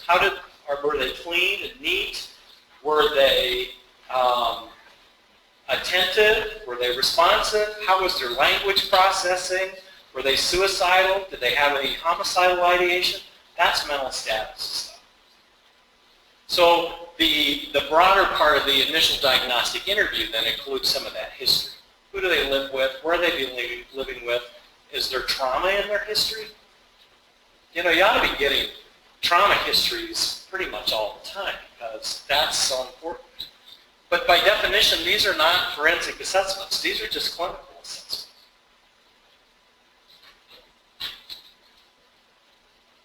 So they're screenings. So when we do an intake assessment, a diagnostic interview, we're screening. I'll give the Beck Depression Inventory. I'll give the Beck Anxiety Inventory. There's another kind of symptom kind of checklist thing we'll do. We give parents some screening kinds of tools to screen for what behavior issues might be rising to the surface to help me begin to formulate hypotheses about diagnosis. What risk? So then a trauma assessment is something you're going to hear people asking for more and more. Because the Project for the Vulnerable Young Child is that's where this comes from. They put this together. So if you look at the blue tab, there's a kind of this overview of, in most cases, the path to trauma is trauma screen, trauma assessment, trauma therapy. Because trauma informed, most of the people we work with have trauma. So we better be screening for it. The department is resisting doing just a basic trauma screen that they can do just by reviewing, so that when they start to look at their initial case plan stuff, that ought to come into the potentially could be involved in the pre-hearing conference, but certainly should be available at the initial disposition hearing. I mean, that should be routine. So then that helps you know, all right, so if we know that there's some significant trauma, then you can ask for more of a trauma assessment. Well, that doesn't mean just for the kid, that's the family history. How much trauma is there in this history? If it gets to a psychological evaluation, we always are screening and trying to interview for those kinds of things. And lots of times in an initial intake assessment, that would be there. What happens sometimes is you want recommendations in there that you want to get court ordered, and that isn't necessarily the intent of them. So you just have to be mindful that these are treating recommendations, not necessarily meant to be forensic assessments. If you ask Dr. Talbot to do a parent competency eval, that really needs to be court ordered. So that then because otherwise the parent can refuse to give it to you. Well, they're typically doing it if it's voluntary before disposition, that they'll pay for it, not before ordering disposition. Right. But see, but when you do it voluntarily and it's not, the parent says, I don't want to have this. They hold their release.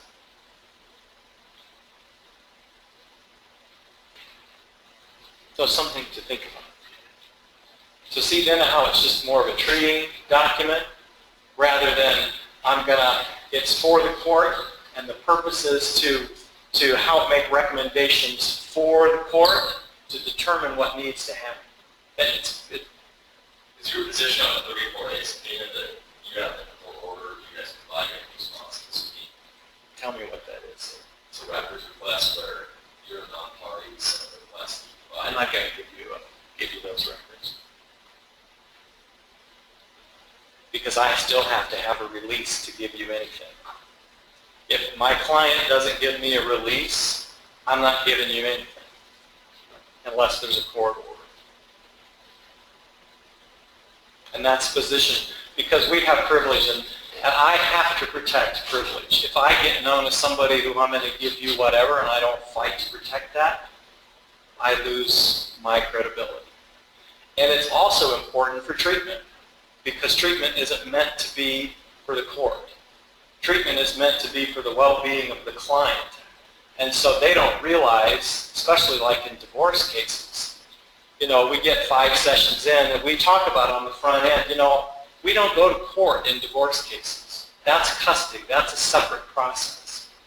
Done it at times over the years because you get dragged into so many things. But sometimes for the well-being of the kid, if they know that I'm going to go say things, then that affects my ability to work effectively with the kid. And the other thing that happens is, there's times when I've never met the other parent and you're asking me to say what I think about where the kid should leave? Well, if you get me to say that and then you cross me, you're going to kick my hiney. Well, Dr. Hall, have you met Mr. Jones? No. Well, then how can you make a recommendation about where he should live? I don't know. And there are therapists who get seduced into that all the time because they don't know any better. So this is a similar kind of thing. But it makes, see, there again, all our rules and stuff make it hard to do the work that we need to do. So. Dr. Hall, I have a question on the trauma screen. You were saying that that's something that needs to be done at the pre-hearing conference, and I see there's like a website. Is there actually like a screening tool that's available that we can take to the There is. There's one that's been adapted for 0 to 3 kids, and then the other one is, there's a link, if you go to the Vulnerable Child Project, there's a link to the National Child Traumatic Stress Network where you can find that there's a pretty comprehensive screen to think about what happened in the first year of life, what happened in the second year of life, what happened in the third year of life. That kind of gives you a sense of what the kid's history might be.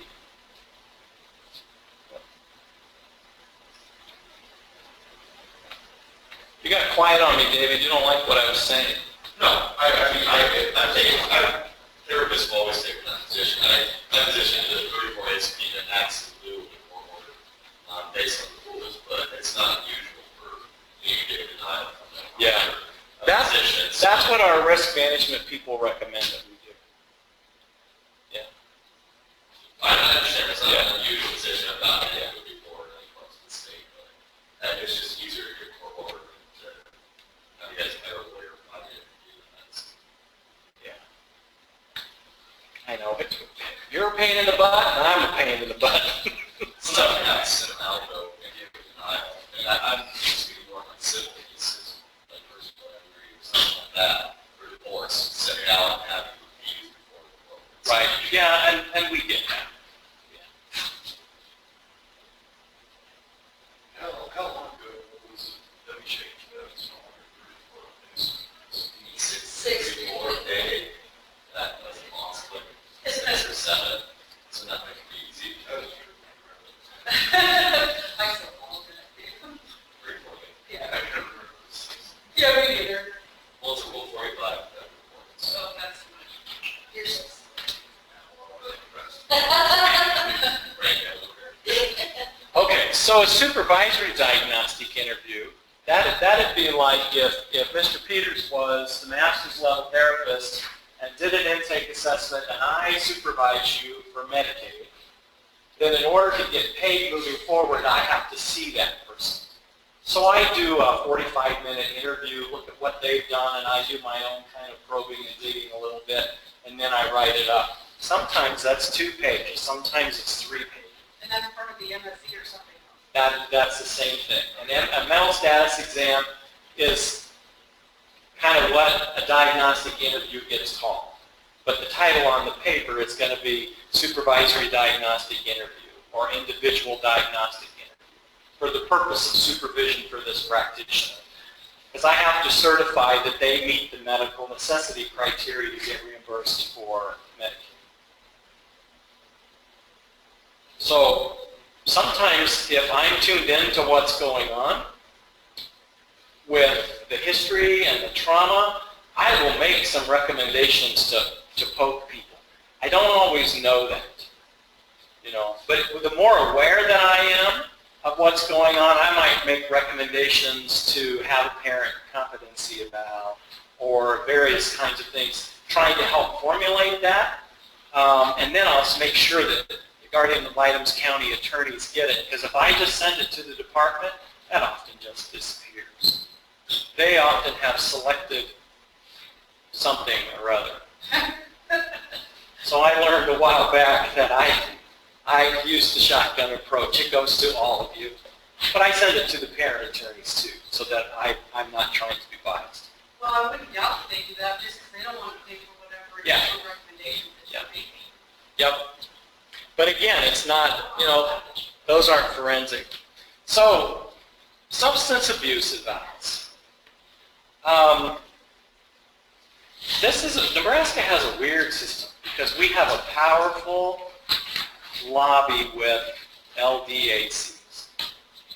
Because the minimum requirements for an LDAC is a bachelor's degree. Previously, they didn't even have to have a high school diploma. So the bar's been raised. But these are folks who the pattern has been they have a history of addictions. They go into recovery. They want to give back, so they become an addictions counselor. The bachelor's requirement, that for active, or would people already have their certificates grandfathered? They were grandfathered in. When did the bachelor's degree requirement start? In the last 10 years. Yeah, so you have a number of people in the Panhandle who do not have bachelor's. Yeah. Yeah. The director of the chemical dependency program at the Panhandle Health Group, I do not believe has a bachelor's degree. Yeah. Yes. People that you work with regularly do not. Yeah. Doesn't mean they're incompetent, but you kind of need to know that, because think about when you get a chemical dependency assessment, you're getting a chemical dependency history, maybe a couple of screening tools, but you don't have the comprehensive mental health assessment component. And the way I conceptualize the world, most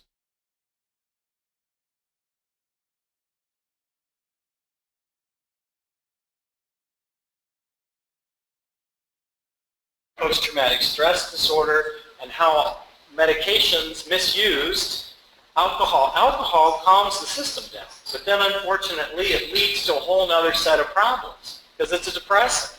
It leads to sleep problems. It leads to impulse control problems. It leads to the inability to be present to children. So it complicates things. So I always thought that was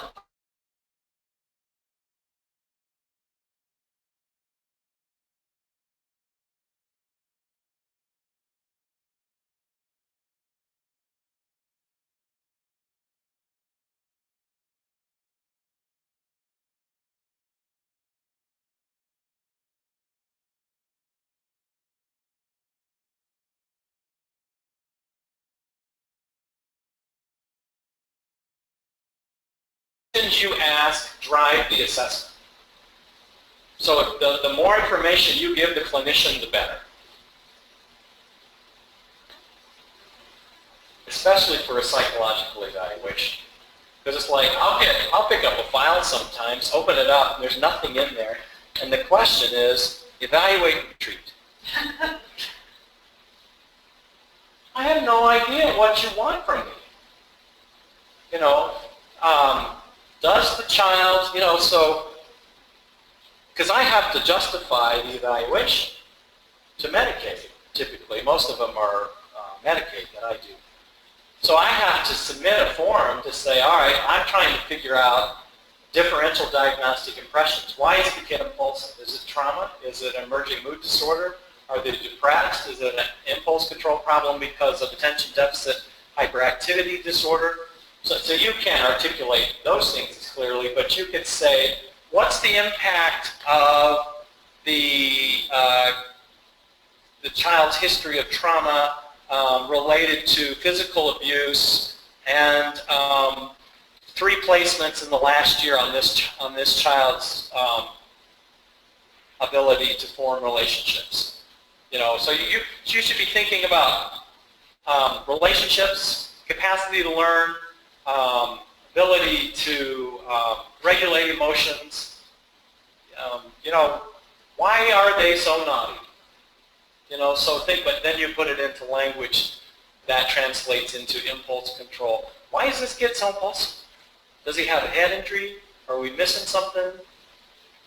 Question for you. Because I know in some of my cases they will not tell you guys as clinicians that there is a GAL involved, and sometimes they do. Do you have to reach out to us to get information, or we know that you're, what is it, 30th or whatever, that you're seeing one of my kids on the 30th, can we just send you some information, or do you have to seek it out and to be part of your evaluation?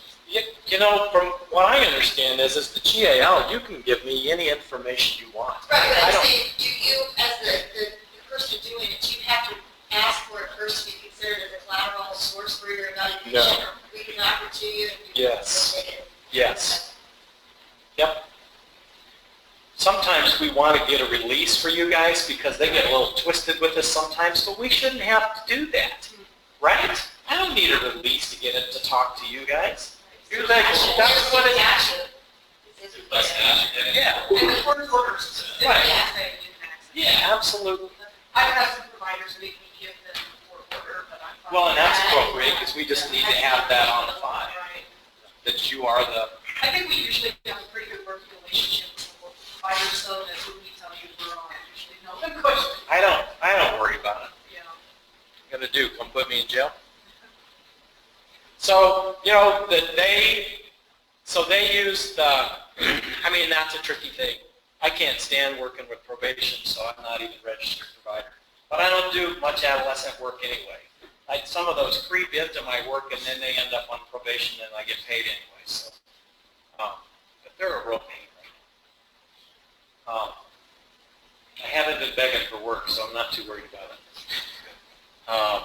So you just see, you know, you've got anywhere from a bachelor's degree to, so what has happened at times is the LDACs will try and say, well, you're not certified. You can't diagnose, treat addictions.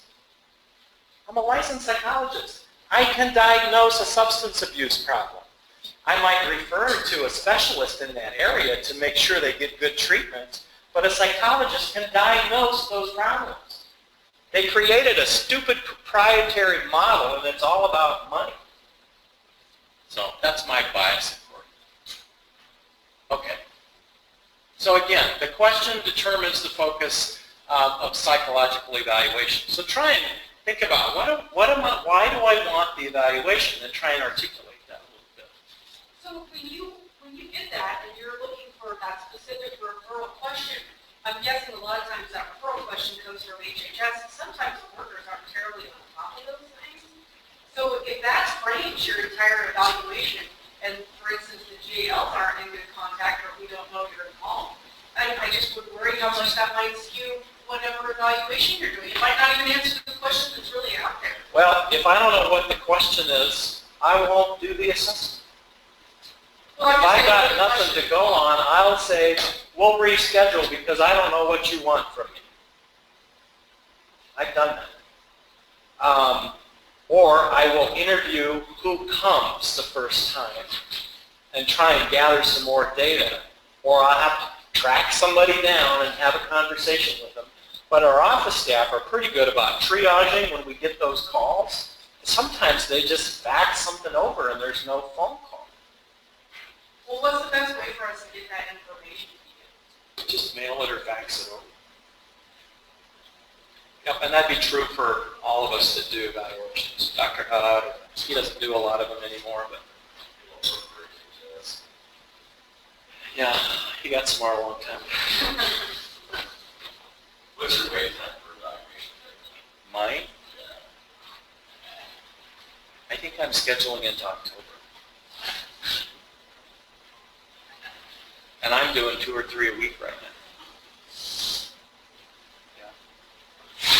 I try to do 2, but my problem is I've got a pile of reports that's embarrassingly old that because the urgent ones always get the report, the others keep, but you know what it's like. You're all right there, but you're also, yeah. Okay. So just a few thoughts about parent competency stuff. There are people around the country who will not do a parent capacity eval if it's not court ordered, just by the nature of the purpose of the function. Can I ask something about that? Over in North Platte, we literally don't call them parental capacity evaluations. So what do they entail? Well, the focus, I mean, it's a psychological evaluation, but the purpose is to really focus in on, can you be an effective parent? Can you meet your kids' needs? Can you keep your kids safe? Are there different screening tools than psych evals? Yes. Yep, there's parenting stress inventories. It might include a bit of a child interaction assessment. It's different than what I've shown you today, but there's some procedures to kind of just look and see when parents and kids play together, does the parent play? Does the parent follow the child's lead? Does, if the kid needs something, can the parent recognize that? It's hard, you can't fake those kinds of interactions. So. I mean, I guess I think a couple of cases I've seen them, but they aren't called that. So I'm just wondering if we can get a little bit straighter on our semantics over there. And they're kind of an evolving thing. There actually is quite a bit of literature on them in the literature. Lucy's really used down. Well, Schroeder, not Schroeder, Schaefer, and Kinsey mostly, yes. But They were sending people here to North Platte quite a bit to do, and the evaluation because we have there weren't as necessary. I mean, they were kind of assessments, but they really weren't as much passive evaluation, but we see like options or things. right, exactly. That's my point. Is that literally today's the first But time I think it depends on the referral, because I had a one that I got back in there, I thought, well, what the hell is this guy doing? Then I really did like the other two, but they didn't get on the road down. I like it. I mean, I've worked with. See, that's exactly what my concern is that question is framed about each other. but if they keep this credit on the one that was really good, then And also, I would do it out.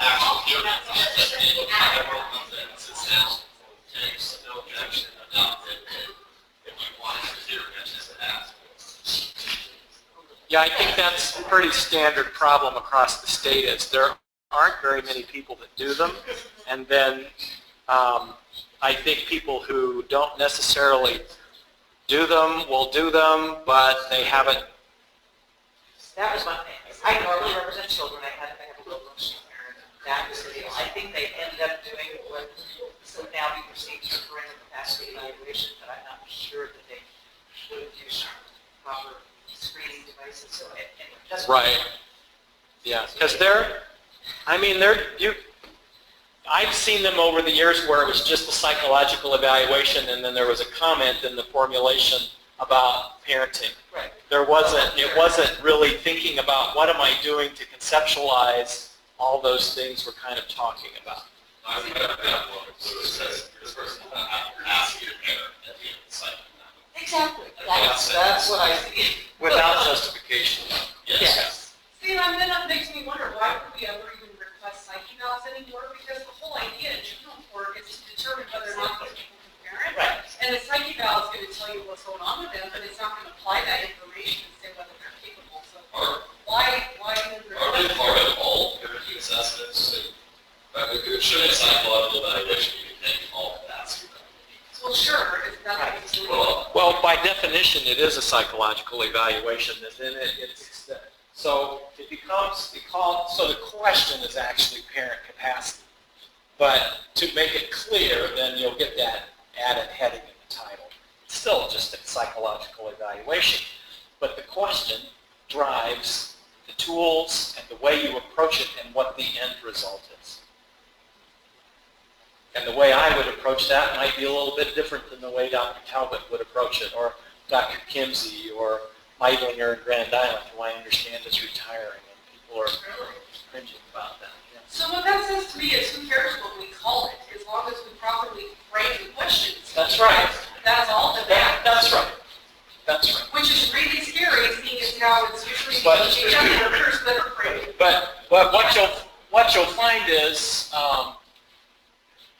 so this parent competency, capacity, one of these, I can't remember which one, there's stuff in the literature that's written, and the power of that is there's beginning to be a bit more, these are more evidence-based in terms of how, so that offers it more power in terms of the assessment. Because there's some consistency in a model.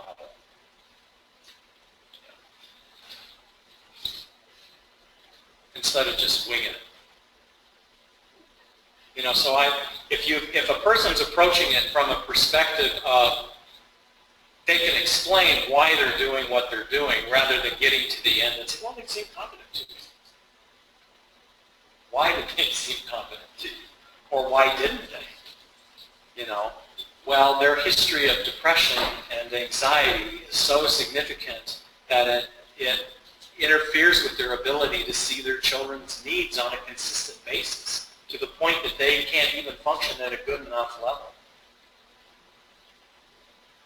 Or their mental illness, their schizophrenia is such that in order to sleep at night, they have to take such high-powered medications that they can't wake up to meet their kids' needs in the middle of the night. I mean, that's a different, so it's a way to conceptualize and think about those patterns that might be consistent with mental illness and addictions and those kinds of things. And yeah, with good treatment and 3 years, they might be able to do it. Well, with our little kids, you can't wait for 3 years for that to happen. They need permanency now. That's why we have the clock ticking at 12 months and permanency and those things. You know, if they're moving at 12 months and you think you can do it in another 6 to 12, sometimes the judge will hang in there.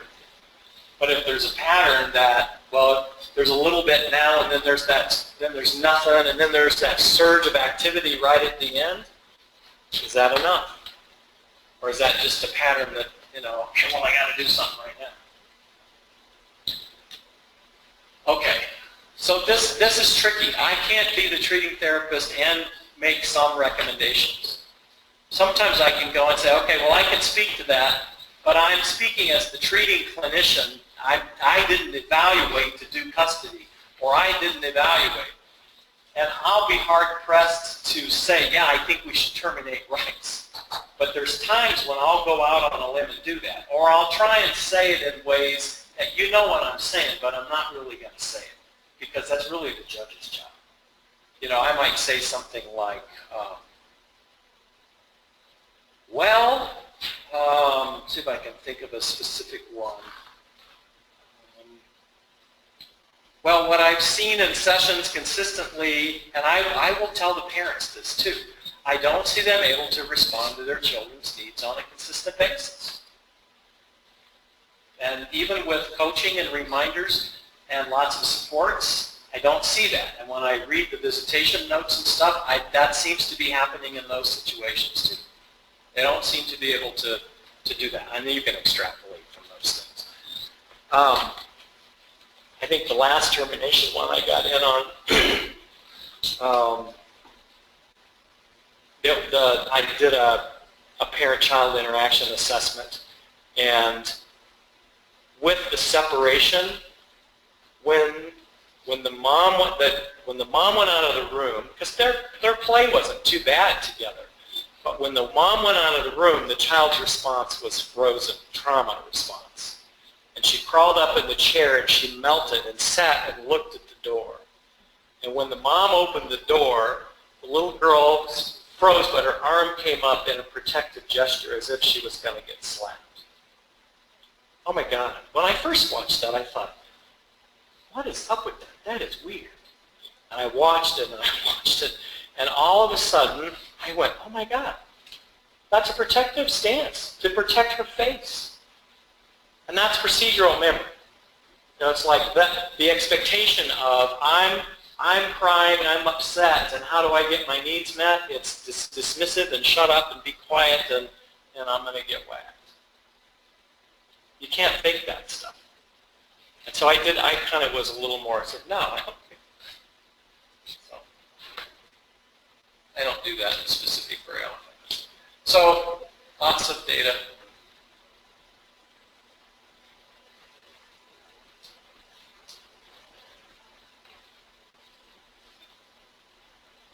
So some things to think about. What stage, where are you in the evaluation? So you think about, you know, what you want from parental capacity at the front end of things is different than what you want if you're asking for it at 11 months. Because if you're asking at 11 months, you want a nail in the coffin, or you wouldn't be asking. Right? Because you're going to termination and you want that. But that's so hard for us. Because that's not really the purpose. The purpose is to see, I mean, well, we do it, but think of how much more powerful that would be is if you start with that, you do some treatment with evidence-based practice that are good, reasonable efforts, and then you get to the end and that can be reformulated with a follow-up if they still can't do it. And then you have the psychologist come in and say, here's where we were at the beginning, here's where we are now, and I've talked to the treating clinician, and it appears the parent hasn't been able to do any growth that will allow them to be responsive to the child's needs or whatever it might be. That'd be hard to overturn in a field.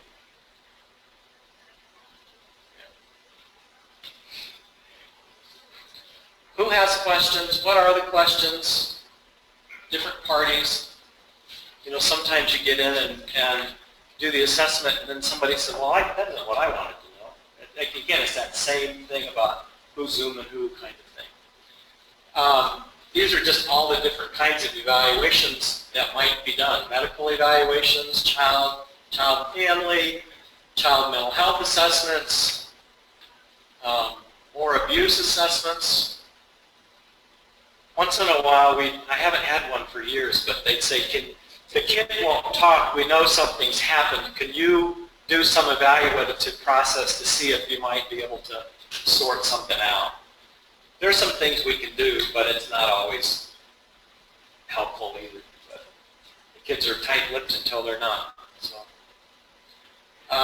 sex offender specific, we don't have anybody doing them right now out here. Adult mental health, parent capacity. That's front end, back end stuff. And there's just guidelines and stuff that we use.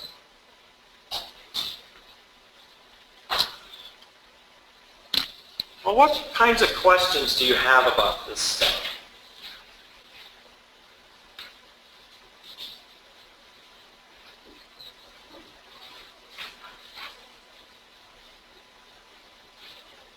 Okay. Open up my other slides and go back through some of that other stuff too.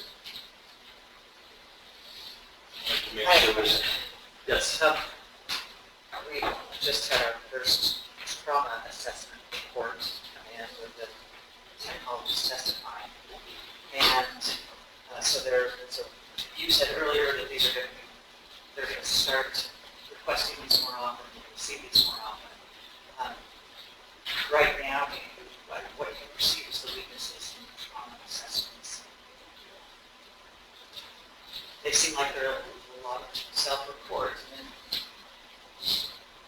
what do you do after that? Well, I guess first of all, what's the purpose of a trauma assessment? It's to try and inform people to help understand what's going on in the life of the child, right? Which should help inform interventions and help people understand and have maybe more empathy for kids sometimes.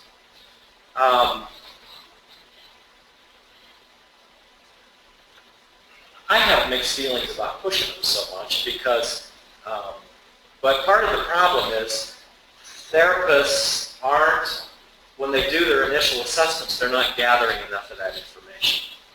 So they're less trauma informed. If you get stuff from our office, people are pretty good about, gathering that kind of history. Because if you don't, we just know how trauma can affect us from the past into the present. There's just so much good research about that. So I guess the pitfall is people don't always know what they're doing and how to articulate it. Because part of a trauma assessment should be those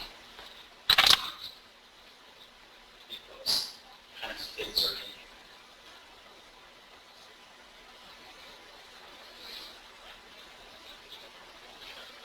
So information is collected from multiple data sources. See, part of the problem is how are you going to get clinicians to do this, to get paid for it? Because all they get is a small fee to do an initial assessment. So if you're asking them to do lots of collateral data collection, they're going to say, well, I did one, and man, it took me 5 hours and an hour to write it up, and it's not worth my time, even though it's important. Therapist considers how each traumatic event might have impacted developmental tasks and derailed future development. Well, David, that kind of gets to your question, or tell me your first name again? Tom. You asked, does it show up later in life sometimes? Well, yeah, so sometimes we can help articulate that. This is, what's going on now is probably links back to something that happened earlier in life, which helps us think about, well, maybe that's why the approach we're taking isn't necessarily helpful. It kind of gets to the relationship stuff you were talking about with your kiddo who just wants to go home, but trying to figure out, well, what's going to happen if she goes home? Has there been enough structural change for mom to take charge? Therapist tries to link traumatic events to traumatic reminders that may trigger symptoms or avoidant behavior. It's just trying to get best trauma-informed research and to get people to do their job appropriately. That's what I think. So there's questions in here when you refer to a therapist to say, are you trauma-informed? Can you do this approach? Rather than just do friendly visiting. That's what the blue tab is. So you're saying that when you're doing an intake on a child, you're always going to do the trauma piece of that, but not everyone does? They may not do very in-depth. Or they may not realize that, like if we do an assessment child-parent psychotherapy, that's not just about the kid, that's about the relationship. So I'm also exploring with the parents, what's your trauma history? Any history of physical abuse, sexual abuse, domestic violence? And I do that pretty routinely when I interview kids for psychodynamics. What's the history in the family?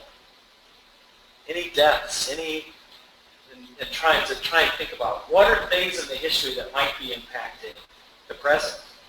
Sometimes you have kids that have melted down because there's been 3 significant deaths in 12 months.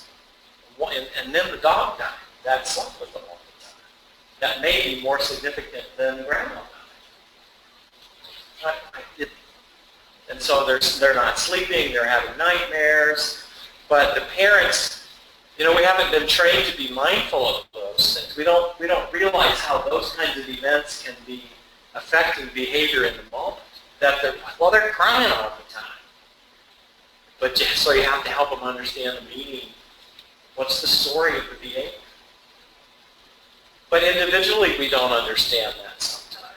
I had he was a senior in high school. I started seeing him in the fall, and he was blowing up, and he was fighting, and he was drinking, and started asking him about his history. And his stepfather was beating the crap out of him, had beaten his sister, had raped his sister, and he had no insight into how that was impacting his ability to relate to other people in his world around him. And once we started talking about that and teaching him about that, he was like, really? You think what's been going on for me is linked to what's happened to me? Absolutely. But that's true for our veterans coming back lots of times. They don't want to talk about it because they feel weak, because I shouldn't be acting this way. But that's like if you're in a car accident, what happens in the next 48 hours just in terms of understanding your physiological response is normal. You know, you're not gonna sleep well, your body's gonna be tight, and the more we know about that, the less likely there is to be persistent problems. Because you know, okay, this is normal for me.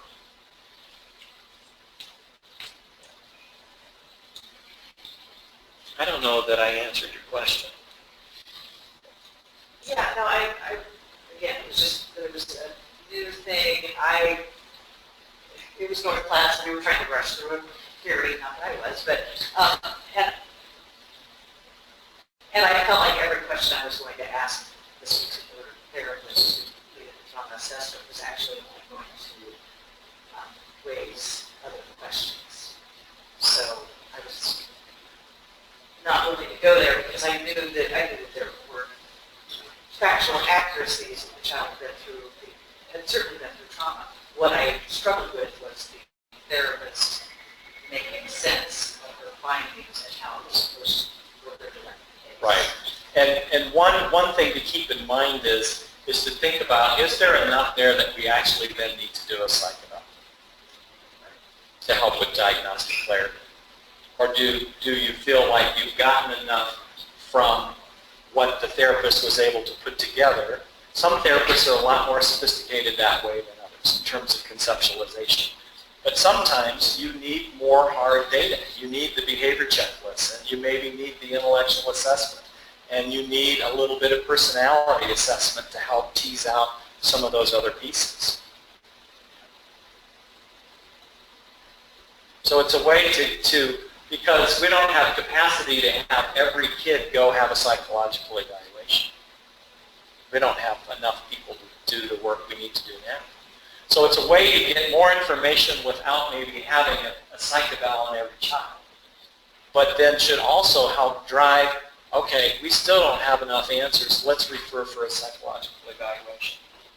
That's where it can be helpful. And that's why they're pushing it and developed a forum like that to help people think it through. Because we don't know what to ask if you don't know what to ask. So.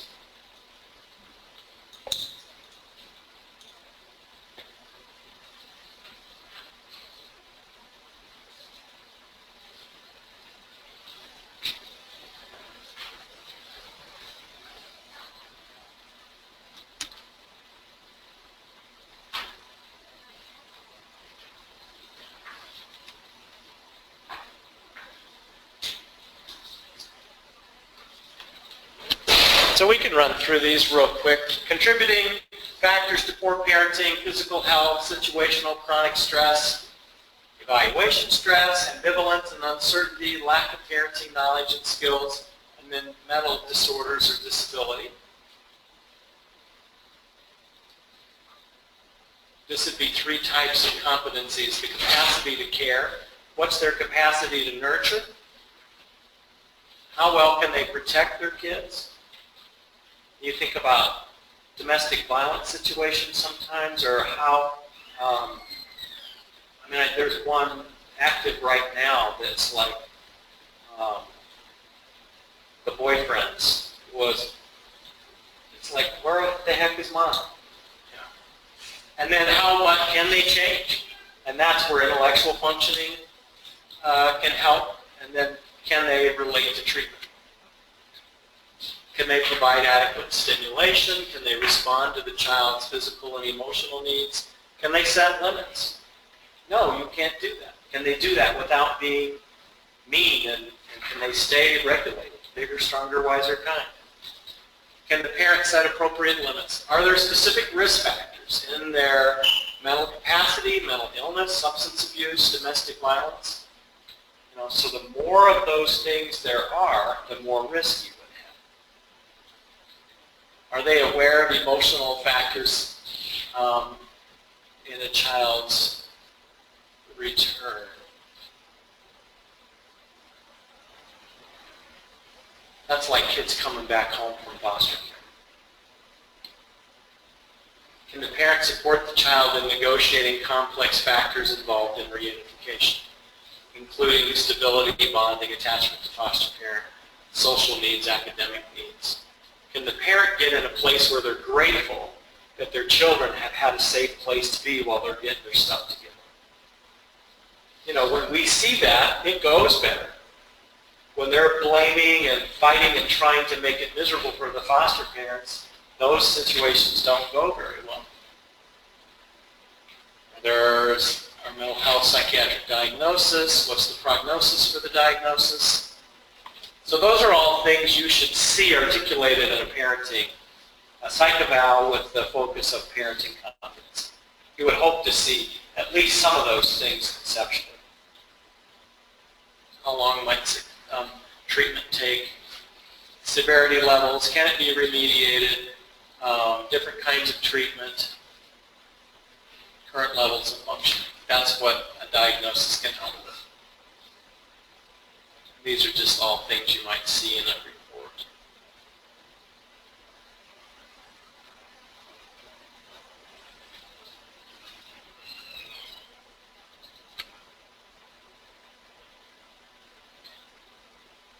Sometimes, if you know a parent is functioning quite well, there's no need to do an intelligence test. Sometimes it's like, they can't hold a job, they just seem like they can't process information. Then intelligence testing and maybe some achievement testing might be appropriate, because there's a subset of folks who can, two things can happen. There's a subset of folks who look average, but they're just so verbal, but yet they really have lower cognitive functioning. There's a subset of folks who look kind of dull and low, and yet they're average. But they can't use it, so their adaptive behaviors are not real good. So sometimes we'll try and sort out those adaptive behaviors. Adaptive behaviors are, it's not really intelligence, because you can have a person who's mild intellectually disabled that's pretty adaptive. They can live independently with some simple supports. They have pretty good social skills. They can solve simple problems. They know how to ask for help. Those are pretty good adaptive behaviors. We all know adults who are average who have maybe really poor adaptive behaviors too. So they're separate. Parenting tests include things like, there's some parent-child relationship skills that talk about various kids' needs and how do the parents respond to those. There's a parenting stress index that's got pretty good reliability to it. Substance abuse tests, those are any variety of things. There's one's called the SASSY. There's an adult and adolescent version of that. Then there's the CAS. There's that whole, for that standardized model, there's a series of a couple of things that they want done. And then some other risk kinds of things for abuse, neglect. Personality tests, Minnesota Multiphasic Personality Inventory, the Milan scales that are personality tests. And then sometimes we use projective tests, like the Rorschach, which is the ink blot test, or some other storytelling kinds of tests. Those would not be real reliable for, wouldn't use those in a forensic assessment. But But sometimes, especially the Rorschach can be helpful trying to figure out if somebody's psychotic. You know, how are their perceptions of the world? A person can look pretty together and they don't talk about their hallucinations, but the less they see common things in the ink blot, the more likely they are to have some distortions in their thinking processes. Because it's a microcosm of what happens out here all the time. So like the first ink blot kind of looks like a butterfly or a bat. So those are common responses. But if they see things that are outliers and they only use one little tiny part of that, then you're saying, wow, they loosen up pretty quickly in their thinking. They don't even see the most common response in the 10 cards. So, and then there is a standardized scoring to that. So we use that clinically. It's really kind of a fascinating thing, but it's a pain to get and score and write up. Okay, but it is interesting. And that's just acceptability of tests for forensic stuff. Anything we use is going to be valid, reliable, peer-reviewed. You know that. There's the difference between intellectual and adaptive functioning. These would be things that don't meet standards for forensic assessments. Incomplete sentences are, we give them a sentence starter, and then they finish it with kind of what pops into their head, like mother should know that I love her, or sometimes kids will say, mother should know that I need her to pay attention to me. It's interesting that what things that kids will write sometimes, and you can get little themes and pick up things that are on their mind. Sometimes there's things in there I want parents to hear, and I'll just hand them the sentences and let them read them, and then so they can be really good feedback conversation starters. Drawings are helpful lots of times. And then parent-child interaction. There's different models of where to do that. In custody evaluations, the procedures are recommended that you do them in natural environments. You know, you do them at home, both places. You do them at McDonald's and at the park and places. So you see how those interactions happen in different places.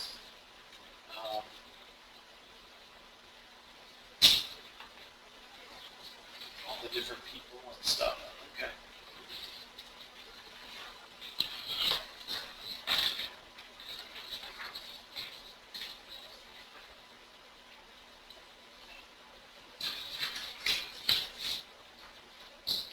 Any other questions or conversation about that stuff?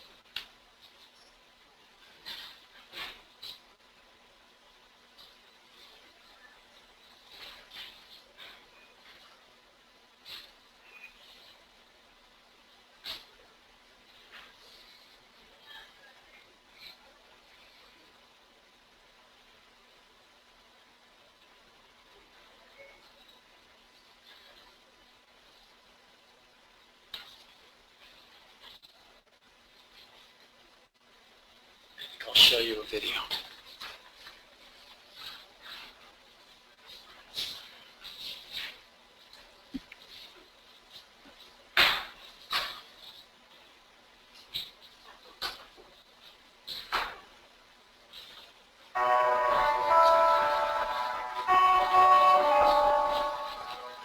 Everyone in a community has a vested interest in everyone else's children, because everyone else's children determine the next adult population that makes for a successful society.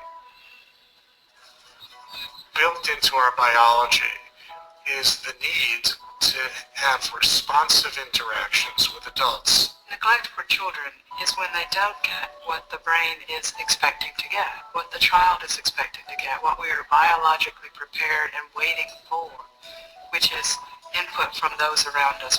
It's this back and forth serve and return interaction that literally shapes the architecture of the brain.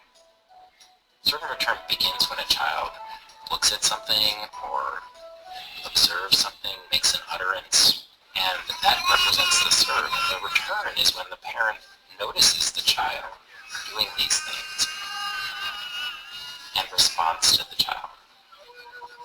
Under conditions where serve and return is broken, you literally are pulling away what is the essential ingredient of the development of human brain architecture.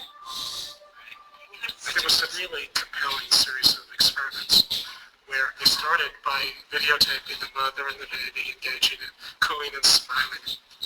And then they asked the mother to basically put on a blank face and not respond. When a baby is not attended to, that is a sign of danger to the baby biologically. So the stress systems become activated.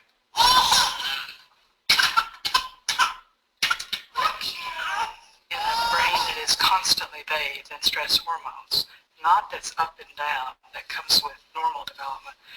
Certain key synapses, the connections between nerves fail to form in critical regions of the brain. So neglect both fails to provide the stimulation that's needed to develop the basic architecture, and when it's at a certain level, is one of the most potent activators of the stress biology of a young child. So you get a double whammy. Science points to 4 categories of this spectrum of neglect. The first category would be what's called occasional inattention, where children experience responsiveness most of the time, but occasionally adults don't respond.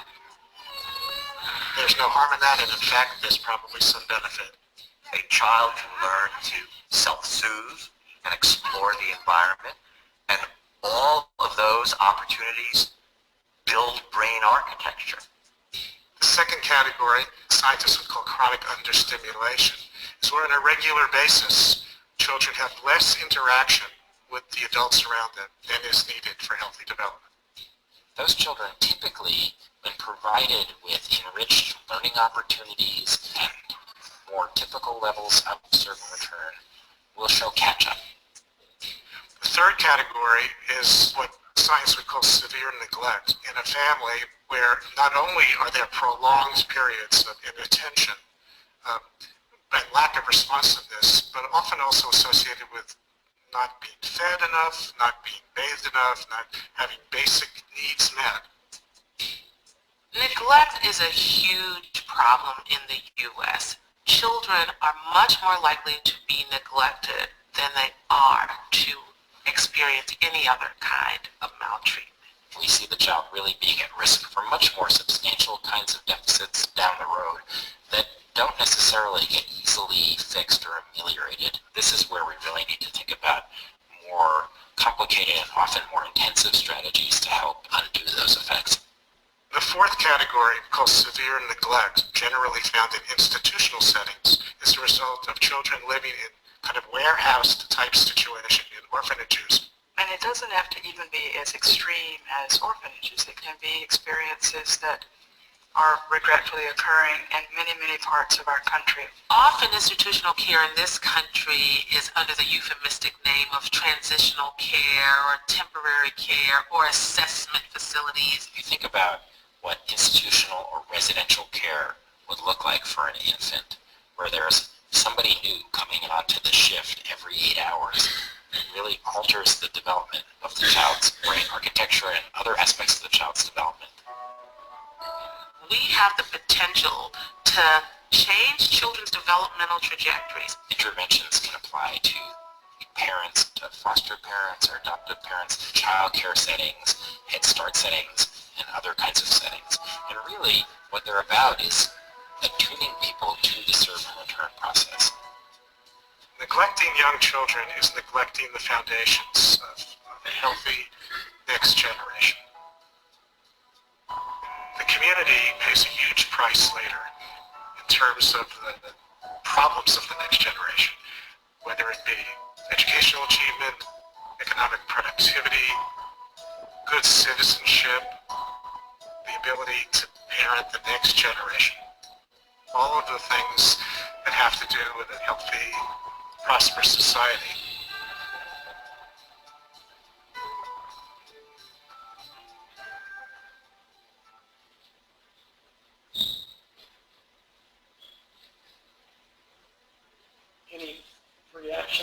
anything in there that seems relevant to what we're talking about? Useful?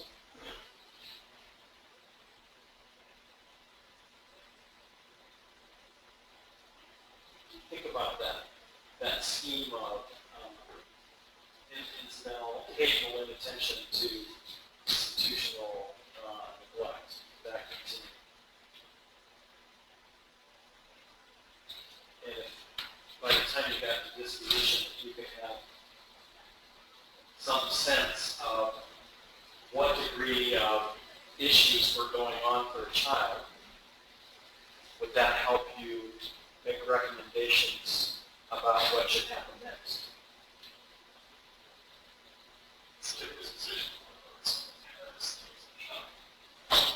That's what I was going to say. It might give you an idea of how to direct the parents and really to address the problem.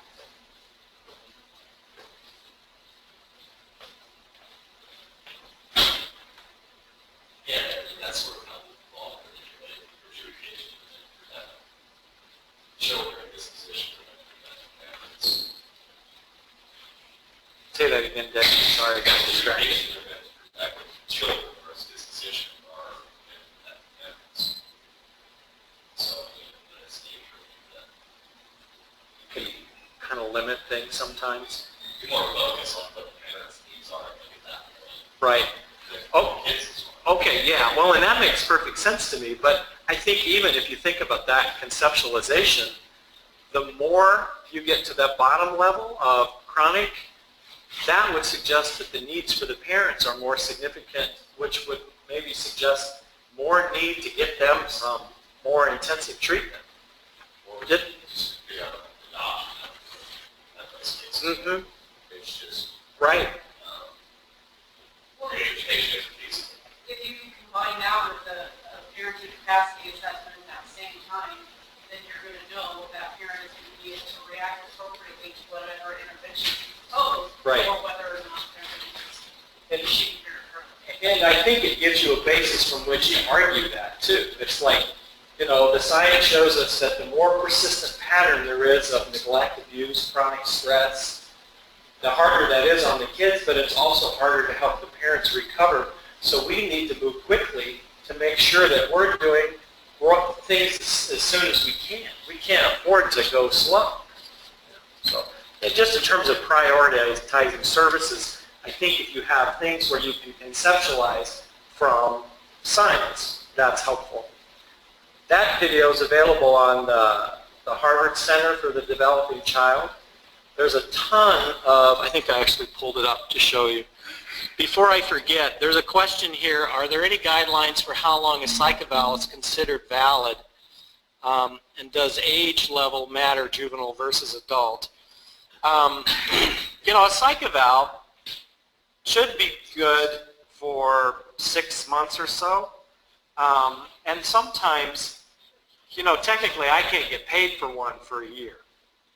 And so it should be good for 6 to 12 months. Sometimes circumstances change pretty significantly, and then you could maybe get an update that could be done with just doing another interview and having the collateral information that goes along with it, and we can kind of reconsider things.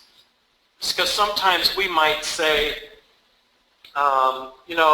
this teen's needs are such that they need the opportunity to stay close to home, keep working with the same therapist, be involved in family therapy, but have a seasoned foster care family that has experience and gets kids like their needs. If that's not available, then the next, and you try to find that, but then the next thing might be, well, they need to go to a group home of some kind. So, but that's usually how that works. Dr. Paul, Yes. how is it that you would ever be able to pinpoint where on that spectrum someone falls or a child falls? Like, without knowing every part of the history, how would you know if that child was occasionally neglected or how severe it was? Well, that's where the trauma history kind of helps on that. So if you can encourage people to, what do we know about the kid and how much of this can we start to glean from that? If the more of those patterns you can determine, then mean, I know it's not easy, but sometimes there is quite a track record of stuff. And so when it's there, you ought to use it to say, you know, there's so much in this history we can't wait. This parent needs an evaluation right away. How are we going to help them if you don't move that quickly? Because sometimes we feel bad when we get involved at 10 to 12 months and we see potential for growth, but so much damage has been done and they didn't get good services that then it goes to termination when we think maybe there could have been opportunity for growth. I had one of those in the last year. It was kind of tragic.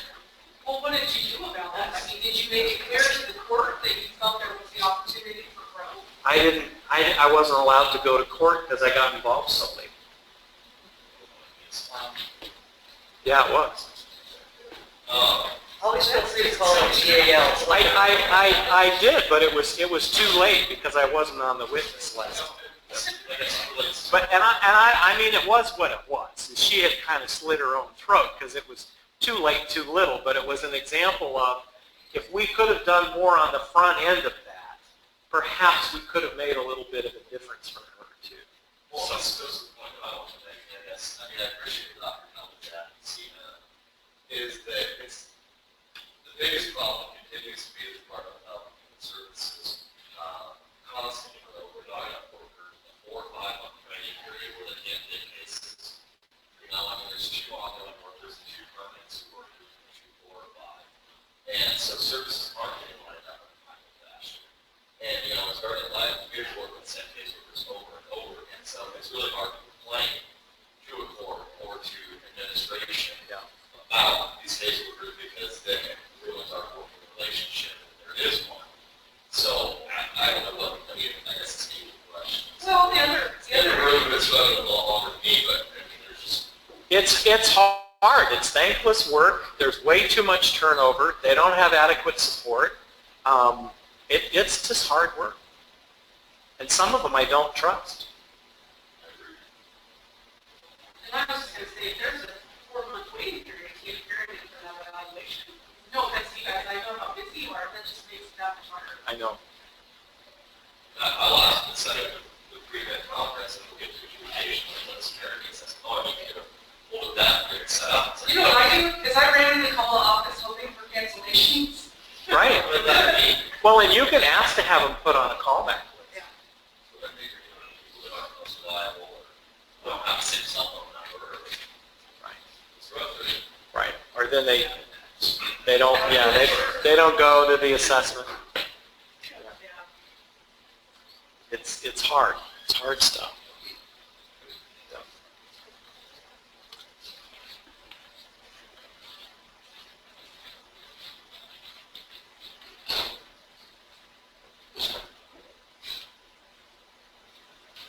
Do you have other questions on your mind? We'll squeeze another 15 minutes out of this for you. Don't want David to be short in 15 minutes. I won't I'll turn it on. Okay, so just some things to think about in terms of trauma definitions. Acute trauma or single incident trauma is like one time. That'd be like a car accident or natural disasters and those kinds of things. Or one single time when a parent kind of melted down, they were intoxicated, but there wasn't a persistent pattern of something. Chronic trauma, complex trauma, you see you get into more intergenerational stuff. There's a persistent pattern of those kinds of things. The more the trauma is related to interpersonal, sexual abuse, physical abuse, intimate partner violence, the more damage it creates in the relationship. And it's harder to heal. Like we were talking about, hypervigilance is that chronic state of arousal that we'll experience. There's some people are just more resilient to trauma exposure. Their biological systems are just, and we don't really know why.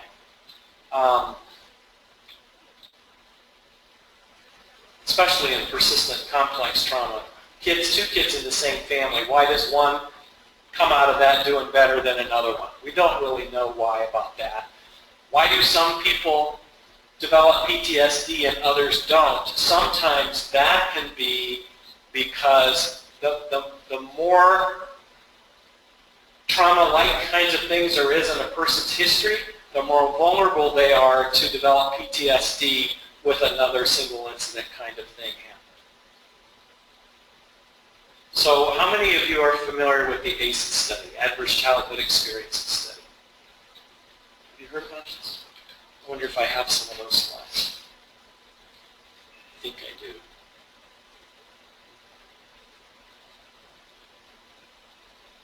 So the Adverse Childhood Experiences study was completed historical research in the 90s by this Folletti and Anda in California. And they did survey research with about 17 to 18,000 people. And they asked questions about these kinds of things. Did you have a parent, or did you experience recurrent severe physical abuse, recurrent and severe emotional abuse, sexual abuse? Did you have a parent who was an alcohol or drug user? Was anyone imprisoned? Was there any mental illness, chronically depressed or institutionalized member? Mother being treated violently? Parents both absent emotional or physical abuse? So what they found was this.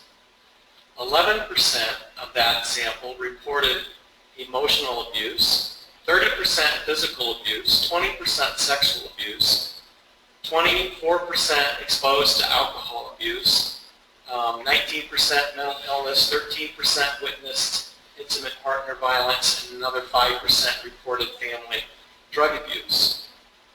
So here's the demographics. And it was a good demographic. The most interesting thing to me was this: 46% were born before 1935. So this shatters the image of the good old days. People just didn't talk about it. The folks, when they did some follow-up stuff at the end, they said, nobody has ever asked me these things before. It was just all swept under the carpet.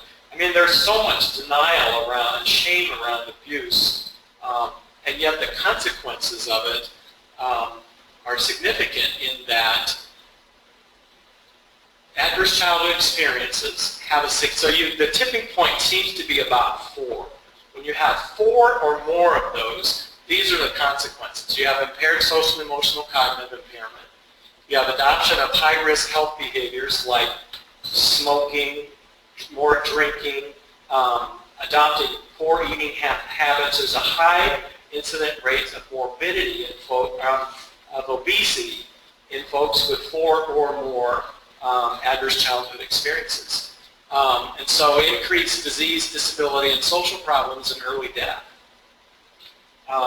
We actually did a pilot study at the office, and then they collected some data through the Presbyterian Church a couple of years ago, and it's significant. People who end up on disability have a higher incident rate of adverse childhood experiences. It seems to impair our ability to cope. It affects immune function. There's a higher rate of cardiovascular problems, more autoimmune disorders, and then you can see the more problems with mental health and psychiatric issues as well. But it's fascinating.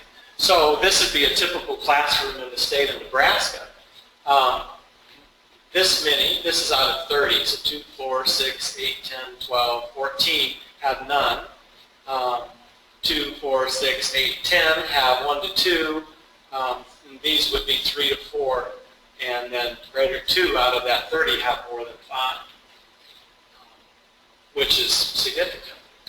So these are the long-term consequences. So this is like, wow, we've got to do more prevention kinds of stuff.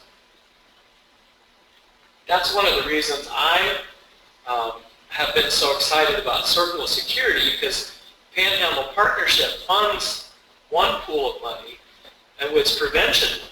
with the idea that if we can target every family with young children in the Panhandle, and we can improve those dynamics, decrease adverse childhood experiences, maybe we can change the trajectory for some of our families. Because we've got a plethora of at-risk families in the Panhandle. So here's children with developmental delays, percentages along the left, and then on the bottom, this is number of adverse childhood experiences, risk factors. So this is just, you know, if you have 3, it can go up to about 19%. So here's the tipping point again. So this is more recent data. Look what happens. It goes up significantly. Well, these kids don't get talked to. They don't. Think about the circle of security, and there's no being with. It's being without, and without that types of stimulation, you end up getting language disorders, emotional behavioral regulation disorders, impulse control problems, attention deficits. Decreased stimulation leads to more problems with intellectual disabilities. The number 1 cause of intellectual disabilities on the planet is alcohol. So, any ideas who the highest risk population for people to have fetal alcohol spectrum issues? Any guesses? What young women would you think might be the most at risk to have kids exposed to alcohol? That's pretty high. It's actually college-educated women who like to drink a lot of wine, and they have unprotected sex. And they're 3 months in before they realize they're pregnant. But lots of times, you don't have the facial dysmorphic features, and it's again, so the damage is in the lower parts of the brain. Well, it's all over the brain. But as the brain develops, the manifestation of the need for attention skills or the ability to remember certain things doesn't manifest until you get kindergarten. And so one of the leading causes of learning disabilities is also alcohol exposure. This is just another set of data looking at developmental delays in foster care versus general population. So that's the overall. This is language, this is cognitive, this is gross motor, and then the other one is just general growth problems. And this is psychiatric problems, general population versus foster care. So both those sets of data just supports what we've been talking about. And it's about relationships and high quality relationships.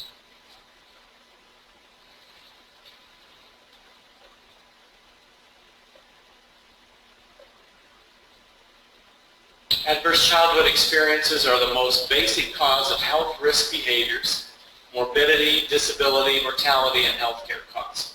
That's a direct statement from that adverse childhood experiences data. So one of the reasons this trauma stuff is coming out is this: when you look at populations that have more adverse childhood experiences, people with psychiatric histories, more than 50%, depending on whose sample you're looking at, have significant trauma histories. So part of the assumption is then those of us doing the work in juvenile justice, in child welfare, the parents have trauma histories. And when we understand that, it moves us to look for it, to help support them, to know that has an impact on how we work with them, and they need supports to help them get some good treatment. So our assessment should reflect that. And that's this idea of trauma-informed care.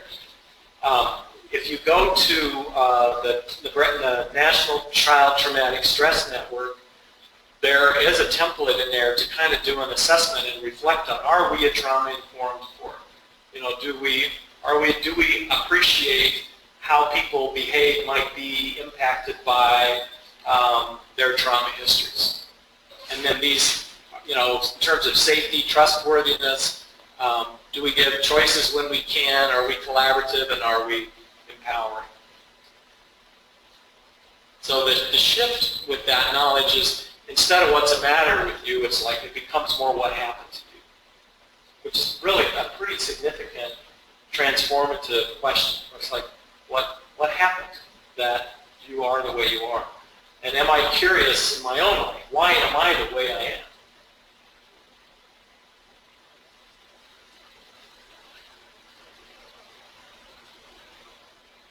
So this comes from National Council of Juvenile and Family Court Judges.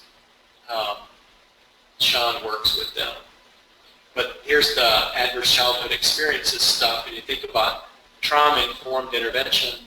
Can we create support and healing, which can lead to better recovery and then increased outcomes for health and the disruption of intergenerational cycles of adversity? That's one of the things I like about the circle of security so much too, because that reflective capacity is an intergenerational process that's transmitted because of the procedural memory aspect of that. So when you get people to step back, be mindful and reflect, and they can use that idea of shark music. Oh, there's my shark music. I'm upset. You can prevent, instead of doing this, I think there's my shark music. You stay here, I'm upset, I'm going to take some time, and then we'll come back. That's transformative. Okay.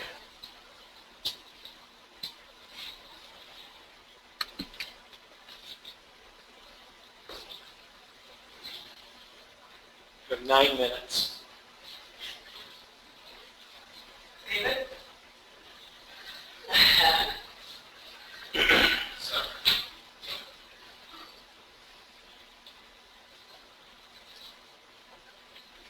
What's been helpful this morning beyond just getting 3 hours? Take a minute, reflect on what's one thing that was helpful, or that something you thought about again in a different way, or something new that you can use in a different way. Maybe share a little bit about that. Yes? I think this notion of trauma is something that deserves some attention as starting items. I think that questionnaire, if we would combine that into our what we call here in Facebook, before we ever go to court the first time, is something that we could use both focus on with Department of Social Services and also with county attorneys and whatnot. This is what we need to look at, hopefully, better understand what's being. I think that's not, I guess, stress. I think that was one thing this morning that we It's good. Good. And go to that vulnerable project. I mean, they've got a few materials on there. I think it's in here. It's a Nebraska project for the most vulnerable children. is that where they have that checklist? Yes. And there's a couple of other things there too.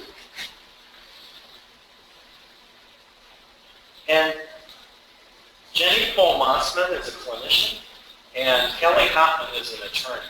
And their focus is 0 to 3.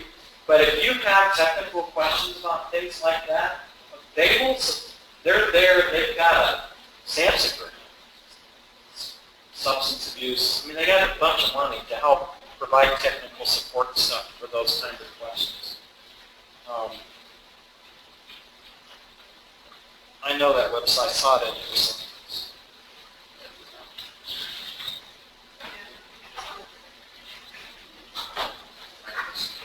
Yeah, step one. You get the trauma screen, it's under, right behind the overview. There, right here. Okay. Yes. Well, it says nebraskababies.com/resources. That's it. That's it. That's it. What color tab is that? I think it's green. It's on the step one trauma screen.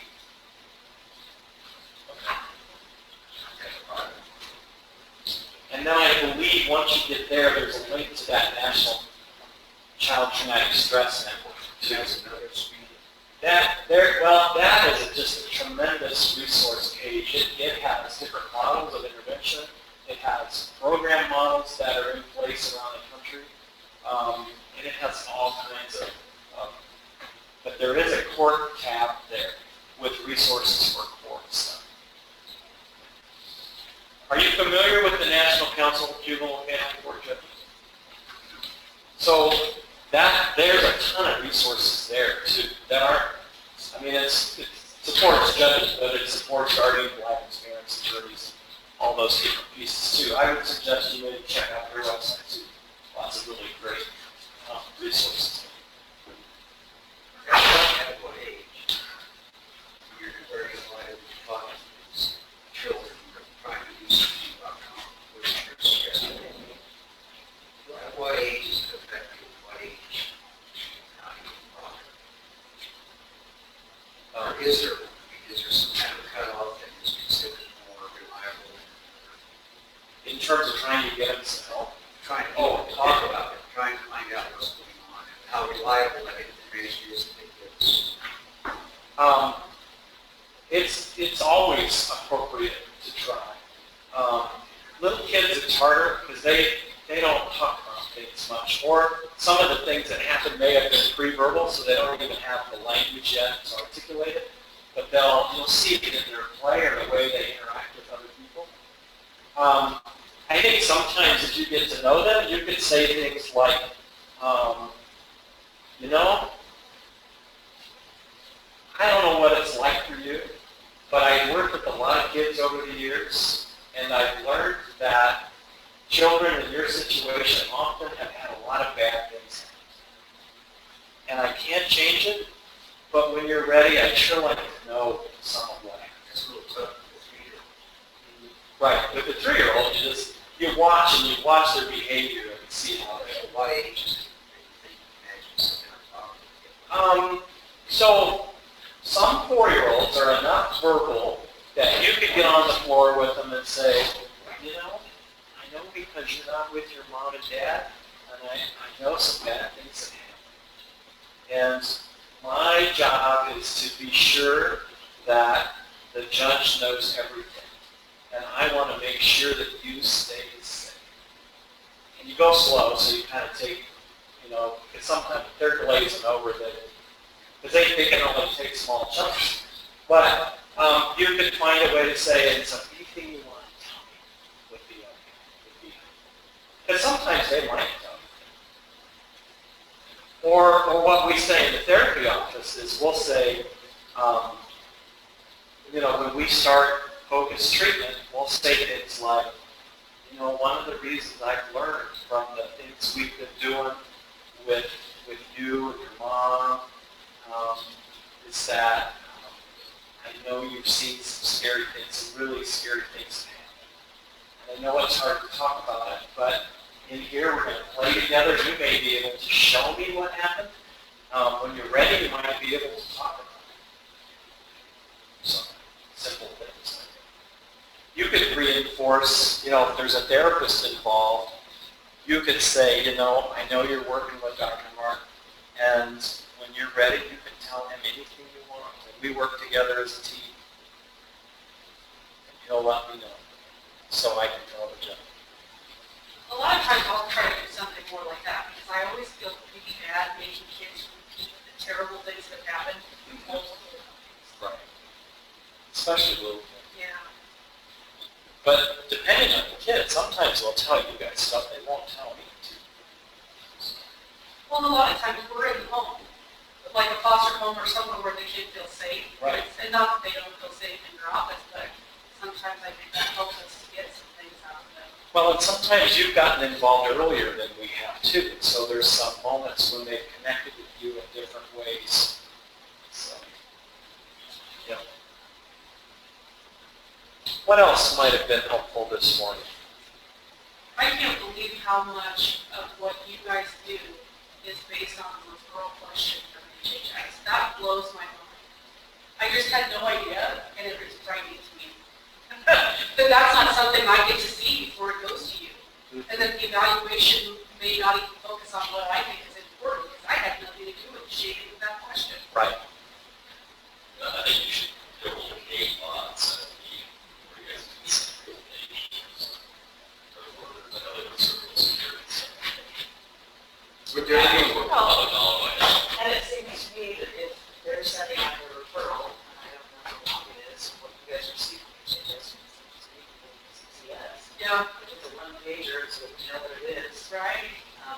Well, you have a form that they have. I mean, there must be specific questions that you want answered to do this. Do they have those questions? You know, seems like years ago we had something we wanted them to fill out and they wouldn't do it. But maybe we can simplify it and try and revisit that. Well, if they don't, in fact, if they would do it, doesn't mean we would. Right. So That's a if good you need thought. to get it to us, we can do some work on it without relying on HHS. Right. For me, like, for instance, I don't know. If you give me some, if you gave me some pattern questions you want answers to, as to what you're doing, then it's a lot easier for me to Right. answer those questions than to try to guess what the issue is. Let me visit with Dr. Talbot about that and the other clinicians in the office, and we'll see what we can put together. Well, if you even had the old list that was maybe too complex for DHS, which is not difficult, you still get that out of us. Right, let me see if I can find it. I was trying to, I haven't seen it for a while, but I'll do some digging. Yeah. I remember, it seems like through the eyes, we had met and talked about certain things to help us identify certain issues with kids, certain behaviors to look for, to kind of key us into maybe what some of the needs are. And I do remember some screen tools that came out then, but I don't remember it. Well, we had a series of meetings a year ago, a couple times around some of that stuff that David was talking about a little bit ago, and then it never went any further. But you know, at least we can talk to each other around here. Some places in the state, it's more conflictual, I think. So. You know, and for me, a lot of what, it's kind of interesting for me, a lot of the conclusions that you guys will come to through your evaluations, you get as a matter of an interview and some testing, whereas it might take me 6 months of being involved with the family and serving in the home and seeing the interactions before I can figure it out. So if I know sooner to start sending them to you for this capacity evaluation or psych eval or whatever, that's going to help me get to those answers sooner. Right. And really, you know, the more you have a sense of psychological disturbance for the parent, you really need to be thinking about getting that evaluation. Because it's like, okay, can they grow? What is the diagnosis? And can they grow and benefit from treatment? Well, and the other problem we have is that any of the services that we request a parent participate in has to be reasonably related to whatever the allegations in the petition are. And sometimes those things aren't glaringly obvious. So sometimes we have a parent who was caught with meth in the house and the kid was in the home. Well, it's not glaringly obvious that that parent had that Right. health issue. And so sometimes we struggle with that, and that doesn't come out until much later, and by then we're 6, 12 months in. I mean, sometimes it just unfolds. Right. Yeah. Oh, you're crazy, you didn't Yeah. see it. You know, it's the dirty carpet, and then we know it's a chronic history of sexual abuse. Well, thanks for the opportunity. You know how to get a hold of me if you need to. Okay. Thanks. Have a good day.